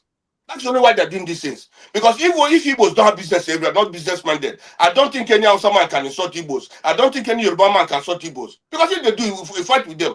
But they can't. They continue to do this because Igbos have business everywhere. If they talk, let's destroy their business. We will fight them. We are not even to fight us. Don't need to destroy our business. That's only their this thing. And why I don't have hope in Nigeria today. Let me be honest with you. Even in the Bible, even in the Quran, my brother, love and peace matters so much. When there's no love, things can never work. Even in a family. In Nigeria today, that love completely is dead. There's no single love in Nigeria. If any Hausa man tell that you love an Igbo man, or an Igbo people tell that you love Hausa people, or Hausa people tell you that you love Igbo Yoruba people, that person is lying to you.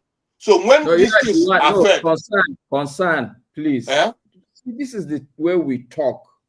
How can you say that statement? I'm telling you the truth. Forget about what can you say. Forget all this love that people say they have each other. It's a fake love. It's a fake. How can you talk for me? I'm telling you the truth. I'm telling you. If 10 people, excuse me, if 10% of Hausas love Igbos, does it mean that there's love? If 10% of Igbos love Yorubas, does it mean that there's love? There's no love, my brother. Let's not deceive ourselves. Your statement, no, you are the one deceiving yourself, thinking that everybody. There's no. All right. Thank you. Why must you get appointment? Igbo man cannot get appointment. If there is love, why must you they build more than 20 schools in Kaduna and there's no one in the building in the east? If there is love, why must my brother leave? If those things we don't do, I don't like to deceive myself. Thank you so much. I don't like to deceive myself. Thank you so much. Thank you so much. And I appreciate everybody's concern and contributions today. I dare to say that it's going to be a continuous discussion because this one we are having today will not end it. And there are many indices why we should keep being concerned about what is happening with the Igbo race in Nigeria. I understand where Masca is coming from because having grown up in the North, I know how some people in the North are not, they're not. It's not a bandwagon thing. Those who control the North know what they are doing. Not necessarily everybody who has a problem with the Igbos, and those who control the East know what they are doing. Not necessarily representing the Igbos per se. Those who control the West know what they are doing because they are doing it for their own. They're not necessarily speaking on behalf of the ordinary person in the street. That's the true situation of Nigeria. Now, if you go back into the Lagos activity, you wonder why you want to rename certain streets and move the names of other people who have been there. But you see, these things are political, and I keep saying it again, they are political, but at the end of the day, if it's not addressed by the authority, it begins to trickle down to the ordinary man in the street, and that's when it becomes bad. Today, Dr. Ogbunwezeh told us that this is how genocide starts. They vilify a particular set of people, they make fun of the people, and eventually, before you know it, it spins out of control. And then, so the earlier the Nigerian government addressed the situation, the better for every one of us. The question is, and I ask myself this, there was a time late General Buhari was having an interview with Zainab, one of those, Al Jazeera lady. And she said, would you like to see the video of what was done to the youths? And he said he doesn't even want to see it. The woman said, no, thank you, I don't even want to see it. And this is supposed to be subject of your country's citizens. And then they even went ahead to ask, won't you even hold a discussion with these youths that are agitating, knowing that they are younger people? He said, no, why should he have a discussion with them? What he's going to do is to speak to them in the language they understand, the language they use in speaking to their fathers. Now, these things are not just ordinarily speaking from a man in the street. It's speaking from people who owns political power and authority and who can do and undo. So the question will be, if you could speak to repentant Boko Haram, people you call repentant Boko Haram, who have sacked communities, who are still doing all kinds of things, who have been rehabilitated despite the fact that they've sacked certain people from their communities, and those people are still living in IDPs till today. You take the ones who have caused that mayhem, you give them uniform, you give them money, and you draft them into your society to live a normal life. Whilst those people who are still in the IDPs are still there suffering till tomorrow.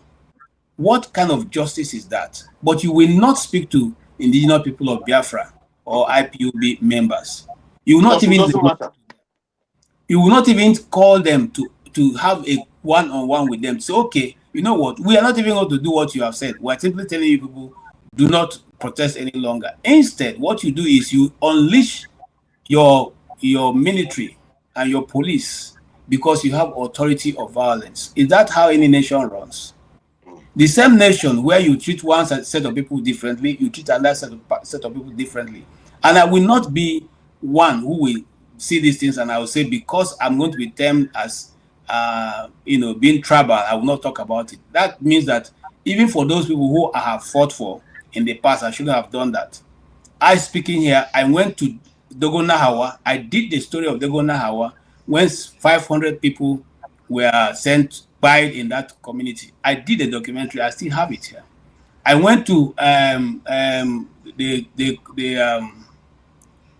one of the cities. I'm forgetting the name now. It's not in my head right now.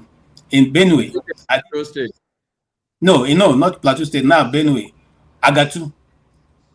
Okay. I went to the place there. Where in fact at that visit I was there with David Mark and the rest, where they also had this kind of similar things where people. Well, we did that story. We published. These are not my communities. These are not places I come from. Okay, but I was concerned to go to those places, do documentary. Even though those documentaries we did cost me a lot of. I have gone to do documentaries with Bishop Kuka in Sokoto of what was going on in Sokoto and what the mayhem that was unleashed on people of Sokoto. I wasn't going there because I'm from that place, but I was going there because I wanted people to see, the world to know what is going on. Some of those jobs were not even paid for it. We did it as our own contribution to society.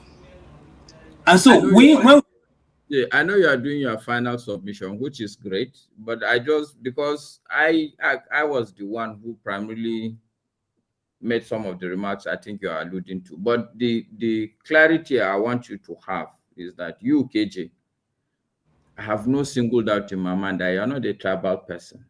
You clearly are a detribalized Nigeria. Okay, all I said is that when we see things, there's a prism that can be dangerous. Because once we begin to interpret everything in this thing, I'm sure you are a follower of Chimamanda. It's the same thing, is single story. It also happens. It's two ways. It's a two-sided kind of coin. And I said it, when you see everything in the same prism, that in itself is dangerous. Yes, I agree with you. But in this case, what I'm saying is that sometimes this thing happen. They may look like it's a tribal thing, but when you really look at it, you will see that some people are just what they are. Okay, so that's all I said. But I'm not saying you are tribal, and I look, you shouldn't have apology for holding your views. I come to this show simply because I see the diversity of the views, and I believe that is where our progress lies, when we can all say what is deep inside our hearts. I just wanted that clarification. I thank you, and I'm not even the way you see things, not the way you say things. I'm worried for if you are seeing things only from one prism. Okay, the danger of a single story. Invariably, I also have done something in that area. But here's the danger also. The danger of a single story that it can be told from one part of the other person, or on the other side, it can be told by the person B. In this case, we have always allowed the story to be told from the other side. In fact, if not because we now woke up to start telling the story, we were told that it was Igbos that declared war against Nigeria. It is now we have come to know that it is not so. Even though some of us knew that, but we couldn't put it out because nobody will accept that that is the situation. So now when we are saying this thing, and I understand where you're coming from, Masker. I'm simply saying that there is something, sometimes if we are building a nation, sometimes if we are 5 in a family and one person has a bad character, we don't drive away that person. We call the person, we teach the person, we talk with the person, we try to say, look at how your brother is doing, look at how your sister is doing. We don't hate you, but we want you to all unite and work in. And with simple persuasion, some of those people turn around. And so we are saying also, do to A as you will have done to B. And that's why I said earlier that the Igbo man's worldview is, you live, Masker, so that me too I'll live. Let everybody dwell in peace. We do not see where, if we don't try to stop anybody from dwelling in peace. And so today's part, which we are talking about, which we wanted the doctor to show us, is what is the right path to self-determination, not only for the Igbos, maybe for the Yorubas, maybe for the Middle Belt, who also seeking self-determination. Every group that wants to seek self-determination, what is the right path to go? That's what we are saying. That's one. Two, we're also saying, and that's after Simon Ekpa's conviction. Okay, and nobody here on this platform so far today have said, you know, part of violence is the path we want to choose. No, we are simply saying, in order to avoid violence, can we have dialogue with our citizens? Unless you don't see them as citizens. If you see them as citizens, then we should have dialogue with them. Boko Haram have operated in Nigeria for more than 15 years now, but they're still being accepted to be given soft landing. And I'm not saying that because of that we should, you know, listen, look, Master, you must understand where I'm coming from. I'll give you an example before I shut down this program. There was a man called Wan who stood against the plane, okay? Who stood against the plane. Despite being brought down from the plane, he refused to leave the plane. Eventually, whatever happened transpired. And the next day, he was what? He was forgiven. So we are saying that when people do things against the law, they should be, the law it's should not that thing. See, this is the danger I see for you, KJ. Do you know that based on one issue, it's not because he's Yoruba. It's because he's connected to the power. There is a thing that a Yoruba man will do, ordinary Yoruba man will do. They will wipe the floor with him. Forget that he's Yoruba. But Masker, I think you are the one. Masker, if it was an Igbo man that did that, hold on, Kansain. Masker, I think you are the one seeing it from a stained glass. I'm only using him as an example of how a law should apply to whoever. It doesn't matter. The law says that if this person does this thing, this should happen. If this person does this, so if he has gone to be a problem, if he has gone to be a problem with the airline, what is supposed to be applied should it doesn't matter whether it's from a high or low place. I don't care where it's from. The same thing that lady who eventually became a topic of discussion, if she have done something that is wrong, irrespective of where she comes from. By the way, for the record, these are not the only two people, KJ, that did that. I hope you know that this. I know that there's Enugu Air. Enugu Air. No, not Enugu Air. What's his name now? This one that was the Labour leader. What's his name? Adams Oshomole. Adams Oshomole did exactly the same thing. In fact, he locked a whole terminal. So that is what we are saying the same thing, Masker. I'm not looking at it from a tribal point. I'm saying, look, in the US here, there's no abeg. If you cannot do the term, don't do the crime. That's the simple logic. If you know that if you do something wrong, you cannot pay the price that's come from it, don't do it. If you do it, it doesn't matter who you are. You go in for it. It's as simple and short. There's no abeg inside. Who will you even see to beg? You won't even see the person. You will just do your house. The letter will come for your mail. You go to the court.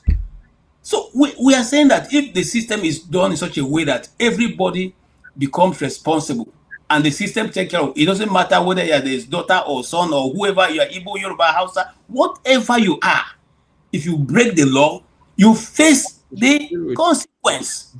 Simple. Mr. KJ, let me say something. Please, let me say something. No, don't say any other thing. We're closing. Don't say anything. No. I'll give Obi a chance to speak. Then we'll close. Please, don't say anything. I beg. It's enough. Obi, go ahead and just make your contribution. Yeah, we give you the last. You know what I want to say is this. No. No. Let people talk. Honestly, let him say what he wants to say. Look, we should be open to each other. If you're worried about me, it's not an issue for me. No, it's not about you. I'm worried of closing the program. You know, we have been here since 11 a.m. Okay, 2 go ahead. minutes. Anybody? Consign.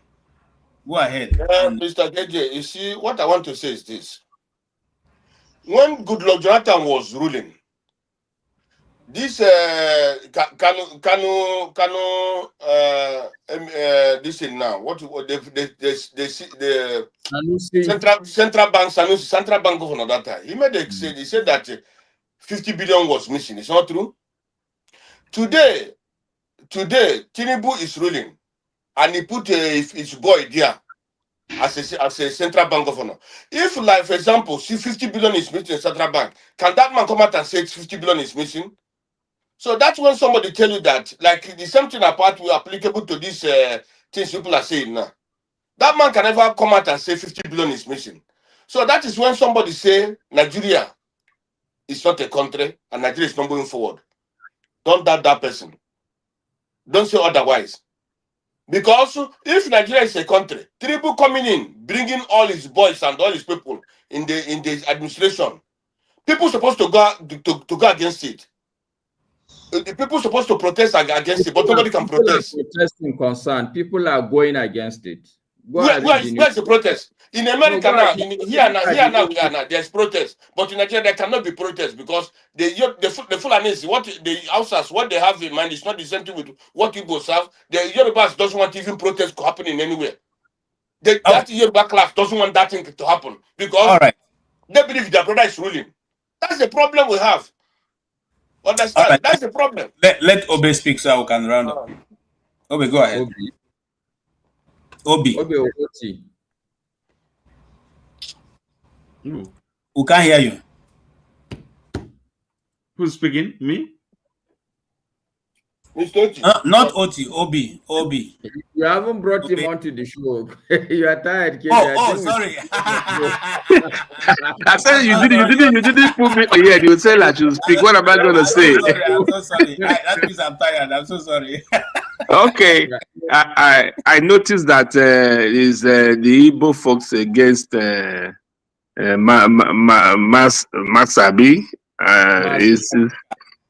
It's obvious that we forget that we've just come from a long way. The injuries are too much, Master. Most of these things you're saying that about talking about is coming out from a subconsciousness because of the damage that have been done this far. I'm a Benin man, and so the so-called big three tribes, we're not part of it. So we actually are the lowest in the hierarchy of injuries at that level. You know, you remember during the time of Buhari first 4 years, when the abracadabra happened in the Senate, that the man Kukwara won the Senate president. You see the way he was able to caution Buhari during the leadership. The House was working, Senate was working. They were reviewing issues. They were looking at the papers they brought in. They were scrutinizing it. But as soon as they removed him in the last 4 years, that was when the damages started. The high level of damages started because they started playing high class politics of my speaker is there, my president is there, my whatever is there, like what is happening now. So we keep missing it. I mean, tenure after tenure, and the damages keep widening every day. The eastern part of Nigeria cry. Nobody can look the other way that none of these things they're talking about is not true. I actually was sent from Lagos to Akwa Ibom. I drove past east so many times when I was going from Lagos to Akwa Ibom. I know how I passed those roads. I know how the eastern part. I married from the east. I married from Imo State in Osina. I went there, the village there, to go and marry. So the rate at which these people have been neglected, as in classified as the number, 1, 2, 3 biggest tribe in the country, is too much. When I mean too much, is too much. That the consciousness of an Igbo man speaking it is not his fault. It flows from within, because the injury, it just be like they say, make you know people, make you know cry. It's too much. When I mean it's too much before their face. If it's a Benin man, I don't know how they will survive it. They would have crashed the whole system. down since. Everybody could just die, come out. It's true. It's too much. They've been so cheated in every angle. And the idiots among them that are selfish, that are eating, that thinking that they are smart ones, that are in the power, that are deceiving themselves, thinking that they are only him and the children and the family will be well. That is exactly how selfish we are as Nigerians. Anyway, once we are able to make for our family and our grandchildren and our steal money, we think that is the end of the world. Not knowing that you don't need so much to be happy in life. You don't need so much money to be happy in life. It's just the black man deception that we keep living, and we keep living on it, and we keep making the people look like if you can't do nothing. That's the part of it. So, Masa, you see the way you blame KJ that is always narrowing every talk to the Igbo life. You must mention Igbo in the. You said it yesterday. I was certainly in the platform listening to you. You know, when you call him out, I say you blame him, despite he's trying to play a neutral ground, but that nature in us is in it. It's going to come out. Because the injury is too much. The injury is too much. And they are rubbing it before our face day in after day. And as you can't do nothing about it. It's very painful. You know, I took a trip to Europe last year. I did Spain, I did Italy, I did Switzerland, I did where did I go again? About 4 countries like that. These countries I passed them with train. Only Spain I flew from France to Spain. The rest of them I used the train. They were just like crossing from Onitsha to Benin, just like Benin to Akwara. That was how these countries are, and they're all doing well. And they're all living as if you don't even need to present passport to cross each country. It's just like they are states living in a country. That's the way they are.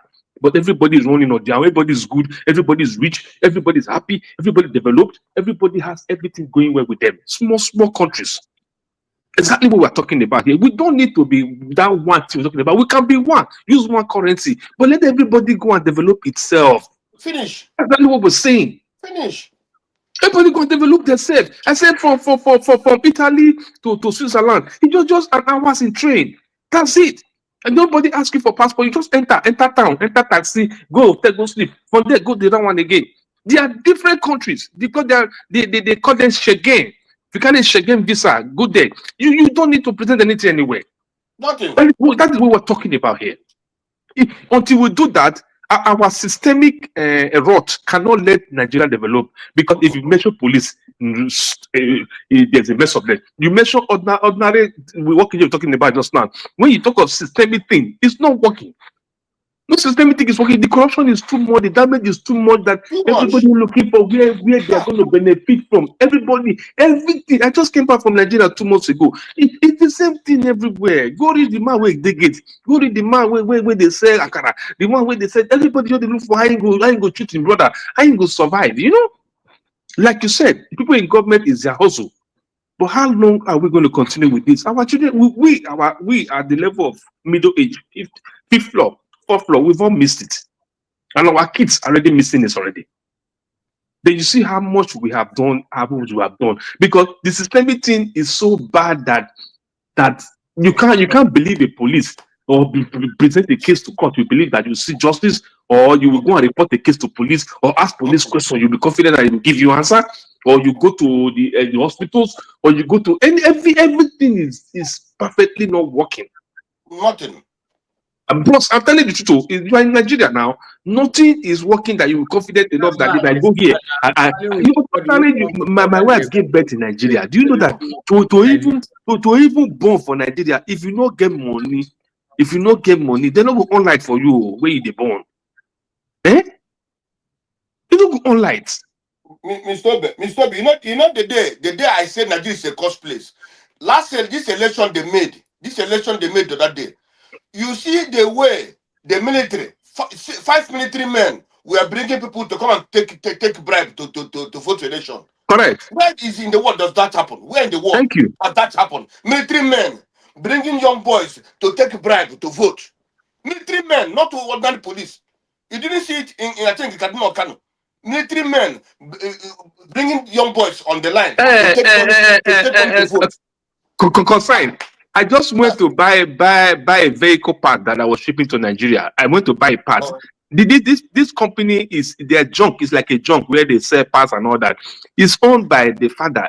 It's a small company. When I mean family company, now there somebody go work, he go fit buy house, he go drive new car, he go dey happy. Bros, I'm talking of buying junk car to scatter, begin sell the parts. A small business. Yes. Once they finish school, you see this one cousin, this one is his wife, this one is his nephew, the other one is his uncle, the other one is the dad. They own the business, and they've been there for 70 years. Yes. Yes. All of them have houses. I'm telling you, small business. When I mean small business. All of them people buy cars. All of them get house where they pay for mortgage. All of them are happy, married. Everybody looking good. On top of small parts where they sell for them, we only have more turnover in a year. Obe, let me even shock you. When you go to their house, I have a friend like that. Their grandfather, great grandfather, their father, themselves now as children, and their wives. They are running it in one place, one big, and every evening they come to eat in one table. And imagine. Morning, they all go to their shop. They deal with Mercedes. Okay, correct. They all working for the Mercedes. Some are the painter, some are the mechanics, some are every bit. Their mothers and their sisters and their brothers all working there. And I asked him, how do you people survive here? He said, no, this has been here. Even their great grandfather was handling the business. He gave me the album to see. This thing have been going for 5 generations. For like 5 generations, could you imagine? And nobody is coming there to lock their shop to say you have not paid the government tax. Nobody ask them that because they do everything as it should be, and their business is. So what is it that we cannot? An Indian man once asked me, "What's the problem with you guys? You can't live together." Okay, we Indians, we go bring our brothers there. We all live in the same house. We divide what some of our wives don't take care of the children. Some are the ones going to drop the children in the school. Some are the ones doing the cleaning. Some are the ones going to work. At the end of the month, they all gather money and pay those people working in the house who are cleaning the house, taking care of the children. Nobody's quarreling. But you cannot get 2 Nigerians living together who are even relatives. They won't live there. That's fine. Mr. KJ, let me shock you. Mr. KJ, do you know that in Namibia, 3 years ago or 4 years ago, up to now, the Minister for Fisheries, the Minister for the Attorney General, and some people, they connived and did fraud. They did fraud, fishery fraud, understand? Do you know that up to today, those ministers are still in jail? No, they were not giving bail up to today. Nobody gave them bail up to today. You do the time. Nobody gave them bail up to today. But in Nigeria, can it happen? That's Namibia here. Namibia here. Namibia here. In Namibia, let me tell you, let me shock you again. In Namibia, Nigerian citizens now who are 60 years, who didn't work for government, they are these 60 years that they're giving them social security. They're giving them money every month. Really? They didn't work for government. I heard that today. They didn't work for government. But when he reaches 60 years now, government gives him money every month. Like senior citizen. Senior citizens. Understand? In Namibia, you can't call the police and it takes them 30 minutes to come to you. They must. Yeah. It's a must. They can't take bribe. In Namibia, you can't give a policeman, you can't carry drug and give a policeman bribe and they accept it. That's my problem with this our level of our systemic rot. Let me paint a scenario. If Edo State, for example, was independent like in New York or like in California, like the way America is known as democracy, you know that there's no way this governor there will have won election without the federal might. You know that. No way. No you way. know that we know who we voted for. Even the time of Oshomole and Obasanjo's second coming, you knew how the people stood for it. But this one, they came to muzzle power and use that thing called federal might. That is what we must cancel, what we must stop. That means we can actually select the best among us to lead us to begin to restore the system little by little. If you are a small compartment, this big thing you're talking about, will have been an advantage to us. And their country can go forward. Their country can move forward. We are not able to harness the advantages of being big as a nation. We are not able. Just look at the police IG now. He can't control the whole police of the federation. How is he going to do it? Eh? The small money we go say go give commissioner for state. That's when the money go trickle down. Before the money go reach hand, the money go talk cover. Eh? Okay. All right. Thank you so much. Revolution, we'll give you the last word and then we'll call it a day. Yeah, before you saw I was laughing at that, my brother. We just finished the talk. Where the talk now? No, besides they laugh and say, "We see they talk, they wrong go." You understand me? But that is how you go see how Nigerians they behave. They go tell you the whole how everything go be for Nigeria. How can you allow that man rule Benin City? How this? They will come tell you the thing where we're supposed to do. They not say that thing where the way they talk. You know, say it's not possible. Oh. But they tell us, make we just they get hope. Say it go happen. Federal might. How do you stop the people from destroying that country? When you tell them, say, all this our take it easy, where would they do? Go to, like now, they are telling us to go and register to go and vote. Again, people like me, you go think say you can convince a man like me to go to vote in Nigeria again? Nonsense. I cannot vote again because the reason is the one we voted before. What happened? Yeah. Nonsense. Do you understand what I'm telling you? Mm-hmm. That is the problem where you go see sometimes when they make submissions, some people don't like me, like this masker where they there. I never get the opportunity to interview him one-to-one, but I've listened to him enough.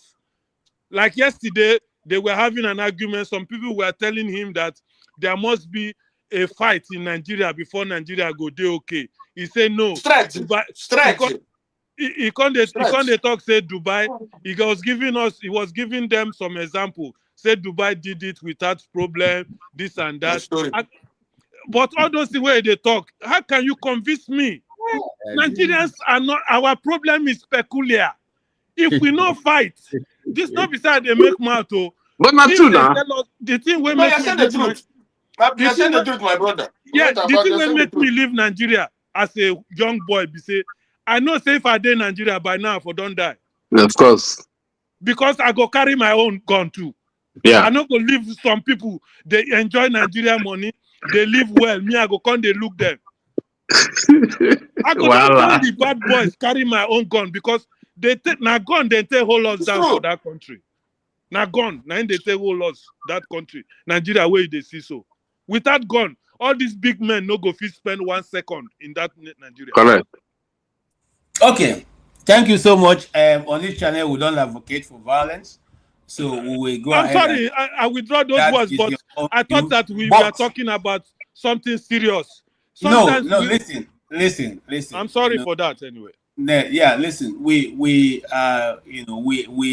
what we try to do is to preach the way forward in peace, and I don't think that there's any. Look, me speaking here. My wife is from Delta State. She's Ishekiri. She's not Igbo. Okay. My elder brother married from Delta State. I mean, married from Edo State. He married from Ishan. She's Ishan, my elder brother's wife. Okay. So you can see that if I decide to throw stone into Edo State, I may hit my in-law. Excuse me, KJ. Hold on. No, if I decide to throw it into Delta State, I may hit my in-law. Okay. If I decide to throw it in the north, I may hit my tell us 20 years ago. How could you like 20 years No, ago? so listen, what are we saying? We're not saying because of that impunity should continue. We're saying because of that, let's be able to force these people to come to a table where we can all discuss. Thank you. How many years are we going to force them? Are they listening to us? Listen to what I'm saying. What I'm simply saying is that we will keep. You see, now we already know what the game is like. We saw it in 2023. So we are not going to be taken unawares again. What do we do now? Hold on, listen to what I'm saying. Like the man in America did. He knew what they used in defeating him. He went ahead to arrange how to defeat that system. And at the end of it, he's there. Whether you like it or not, he's there. He beat them on their own game. So what is the game? We must hold on, sir. Obi and his obedience must begin to develop foot soldiers who will be at the point where these decisions are made. Is that how they do it in America? Listen, now you see, we are using. You cannot take American system and apply in Nigeria. You use the Nigerian system to solve Nigerian problem. Okay. In America, if you are caught rigging, there's no beg. You are going to jail. There's nothing like somebody come and nobody will bring you out. So now okay? But in Nigeria, you can beg. So we are going to use that system that is there and defeat them. Each state, how many people do you need to develop? Let us start now. People who will be at the polling stations, people who follow the ballot, honest, without who will be selfless, not the people who will take, they'll offer them money, because I know that weakest policy is what money cannot do, more money will do it. So since not yourself. So what you are dealing with people who know that if they offer you 1 million, you refuse, they may offer you 10. So you have to develop the mentality now, talking to the people. This is going to happen. When this happens, don't do this because it's for the future of your children. If we don't carry out that mass mobilization now of our people, of our soldiers, of our electoral officers who will carry out this thing, we will still find ourselves in the same position come 2027. KJ, do you remember, say, last election, them beat some people black and blue because they were just talking, say, not be waiting, then calculate for polling booths. Now they tell us for election. Do you remember that? People waited as you they suggest so. We waited after voting. You see, I like Dati Baba Ahmed so much. He's a very intelligent man. I started following Dati Baba Ahmed when he was first in the House of Rep. Okay, that's when I started following him and his politics. If you listen to what he said, and I've quote to you, he said, if you are 100, you go to demonstrate, they will shoot at you. If you are 500, you go to demonstrate, they will arrest you.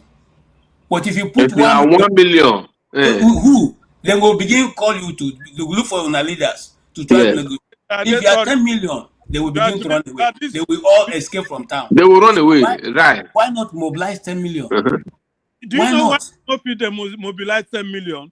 Now, because of people like that, our brother, they come today. When they come, they go tell you, say, what these our agitators, they do, they right. But the way that they take do them, they wrong. Then they will tell you, say, make we take them easy. Now, that easy go make 1 million people no go ever fit come out one time. Mr. KJ, who are the people going to protest? Is it Yoruba people? You think that Yoruba people are going to protest as their No, don't say that. Never protest. KJ, he said something earlier. Voted for Obi to win Lagos. So don't say that. Don't say that. Masker and KJ, he said something earlier. I mean, the doctor. Yoruba can never protest with you. The doctor said that maybe what's his name? Nnamdi Kanu would have adopted the process of trying to find himself in the House of Rep or in the House of Senate to have propagated that message. Just imagine somebody like me, I did for Senate or House of Rep, and somebody like Oshomole is getting up to tell you that I saw one military somewhere, they are involved in carrying, stealing, whatever. I will ask him, okay, you were governor for 8 years. How come you have become a billionaire? Can you answer that question? So people like Nnamdi stand alone to challenge those people. The way the system will get rid of him. That's what the doctor knows. That's fine. The system is so bad that many of them that want to go there to go and talk. The moment they just incorporate to the system, you don't fit talk again. That's the problem. Our system is so peculiar that you cannot stand like Malema in South Africa and begin to bring them down. You cannot. If nobody will get rid of you one way or the other. That's many times Igbo senators stand up to talk, and now someone will shut them down. Exactly. Many times the Igbo people stand up to talk about Igbo people. The Yoruba people will shut them down. So how do you see? That man say they can. That's why I said to him. I mean, Dr. Ogbunwezeh. I said to him, the great Ojukwu that was revered in Igbo land contested. Yes. And lost. In fact, he couldn't win Senate seat. Is it because the people didn't vote for him? No, because the system Totally about.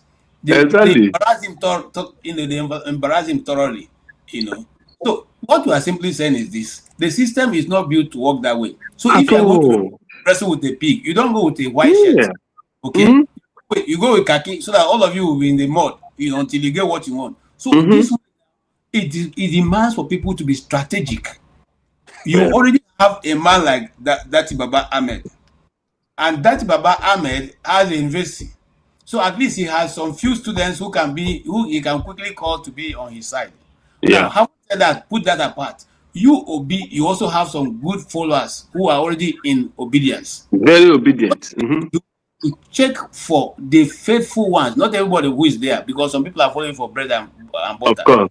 But those who are faithfully willing to lay down their life, then you mobilize those people and begin to work on them from now till 2027. KJ, if Nigeria change through your method, I go dash you $2,000. I start with my papa way, but it will change you. It will change because that system where you talk change, I go dash you $2,000. You know that even this election you're talking about, the election you're talking about, INEC already say Easterners. How many people registered? You see, now, even now you're talking about what you're talking about can never work in Nigeria. Because the people who are going to make this election is INEC. INEC is trying to... And they already rigged it already. They already rigged the election. What are you going to do? How many people are going to stand up with you? Well, but I want to tell you something. My brother, you see, this election, if it holds, many blood will flow. I'm telling you, with what I'm seeing, with what is going on, and I'm telling you, the Hausas are ready to take over this country. They are ready. Because they believe that that for change. They are ready to take this country. This election is not going to be like the one they made before. I'm telling the truth. Yorubas are ready. Yorubas don't want to lose that post. They don't want to lose that position. Hausas also want to take it. So this election is not the one they did before last 2 years. No. It's going to be all right. Having said that, I think we have to just round up because the discussion will continuously to go on. Like those days, we used to listen to one music. It says, and the beat goes on. The beat will continuously to go on. Yeah, so we enjoy having this thing. And for those who come to monitor us, we're not against any tribe. Neither we're against Nigeria existence. No. KJ, just a word for revolution. He's sounding as if he loves Nigeria more than me. Me, I'm here in Nigeria. All this one you are doing, you are shouting. You be big man. You are a big man. Person where look you go, the way they talk and how you did. Now they enjoy that country. You don't need to run away. It's okay. You don't need to run. We run away now. I run away person. I forgive you for you don't need to run away. How many I will have where I don't see for outside? How many? Thank you, my brother. How many don't see? They go with Nigeria money. They go with Nigeria money. They come back with Nigeria money. Okay, thank you. They go with Nigeria money. They come back with Nigeria money. Now we they suffer. Thank you, guys. Now make us run away now. That's why they say Nigeria must be together. Nigeria must be together. Listen. They bully us out of the country. We were all bullied out. We'll be together. We will be together. We lose suspense because they're enjoying it. They don't want to enjoy it. They go out with Nigeria money. They come back with Nigeria money. Others are suffering. Okay, make I just finish with this matter. I just give me 1 minute. All the Almajiri people on the street, they are all Igbo people. They are not outside people. Forget about Almajiri from Chad and Niger. Those are from Chad and Niger. It's all right. Those are from Chad and Niger.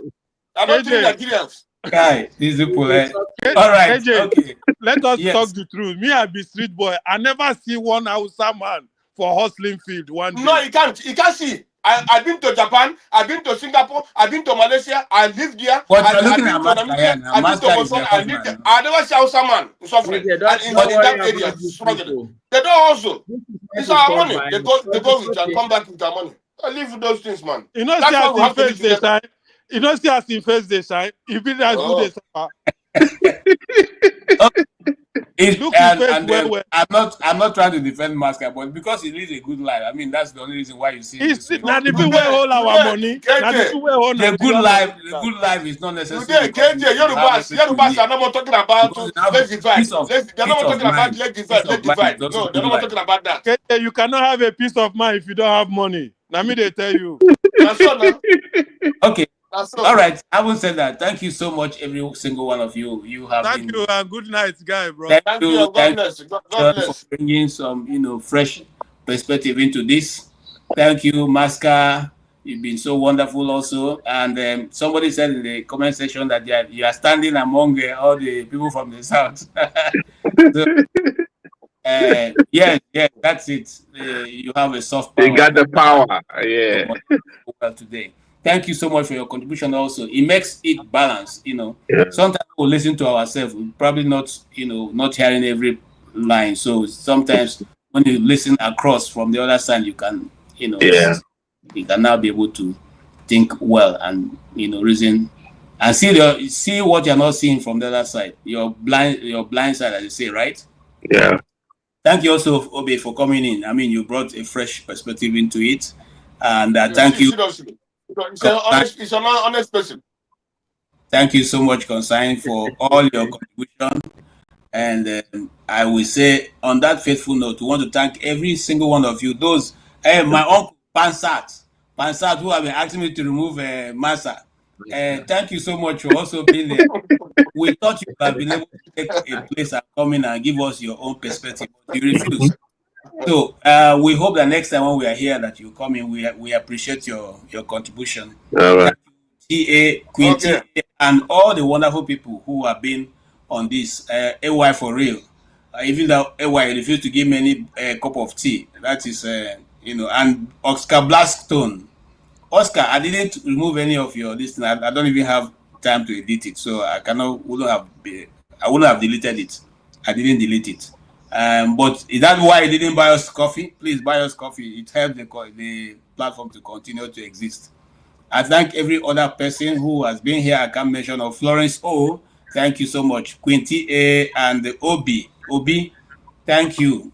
Marcus. Everyone. Those I can see their names now. Those I cannot see. Thank you so much. It's been wonderful having you all in this conversation. We will be here again next week with a different topic on this same issue. If God help us, maybe on Wednesday we will put together. We are trying to do a comprehensive story on what is going on in Finland and what options that Simon Ekpa has, and then we will put that story together. If we have the time, because sometimes we don't want to just bring history. We want to be able to verify all the information we have before we bring it, so that people are not being led astray. Having said that, I thank you, Masca. I thank you, Obe, and God be with you all till we see you again. All right, that is the story for today. Like we said earlier, and the beat indeed continuously to go on. Every one of you who have been here, and those who didn't even sign in but who are listening to us and following Dr. Damages, religiously, we thank you for all your effort. It is not easy. I must say it again. We always appreciate you because you are sharing your time and your treasure with us. It is not easy.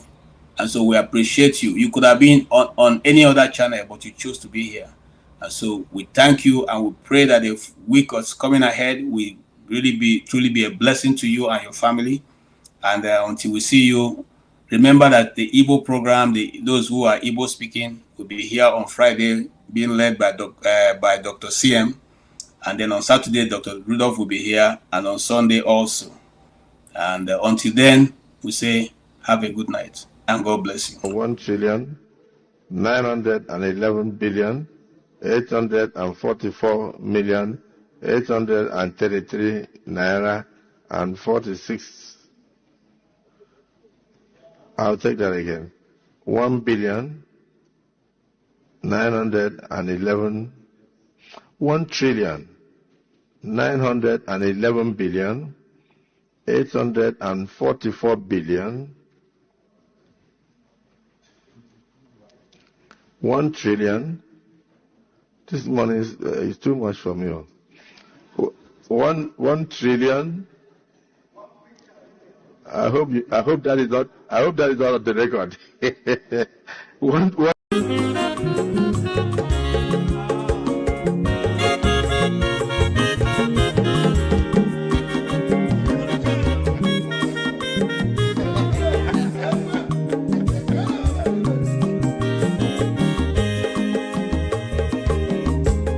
When your mazolo bio, akwa mazolo bio.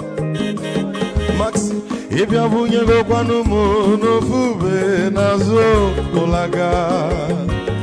olaga ni piazugo. Ulaga doni piazugo. Akwa wilo chiyo biko rapuzoro kona bazia. Onyo mazoro biko abamba wazoro dasari ibya unyane gana mo ulaga doni piazugo ulaga doni piazugo abamba wilo chilo biko rapuzoro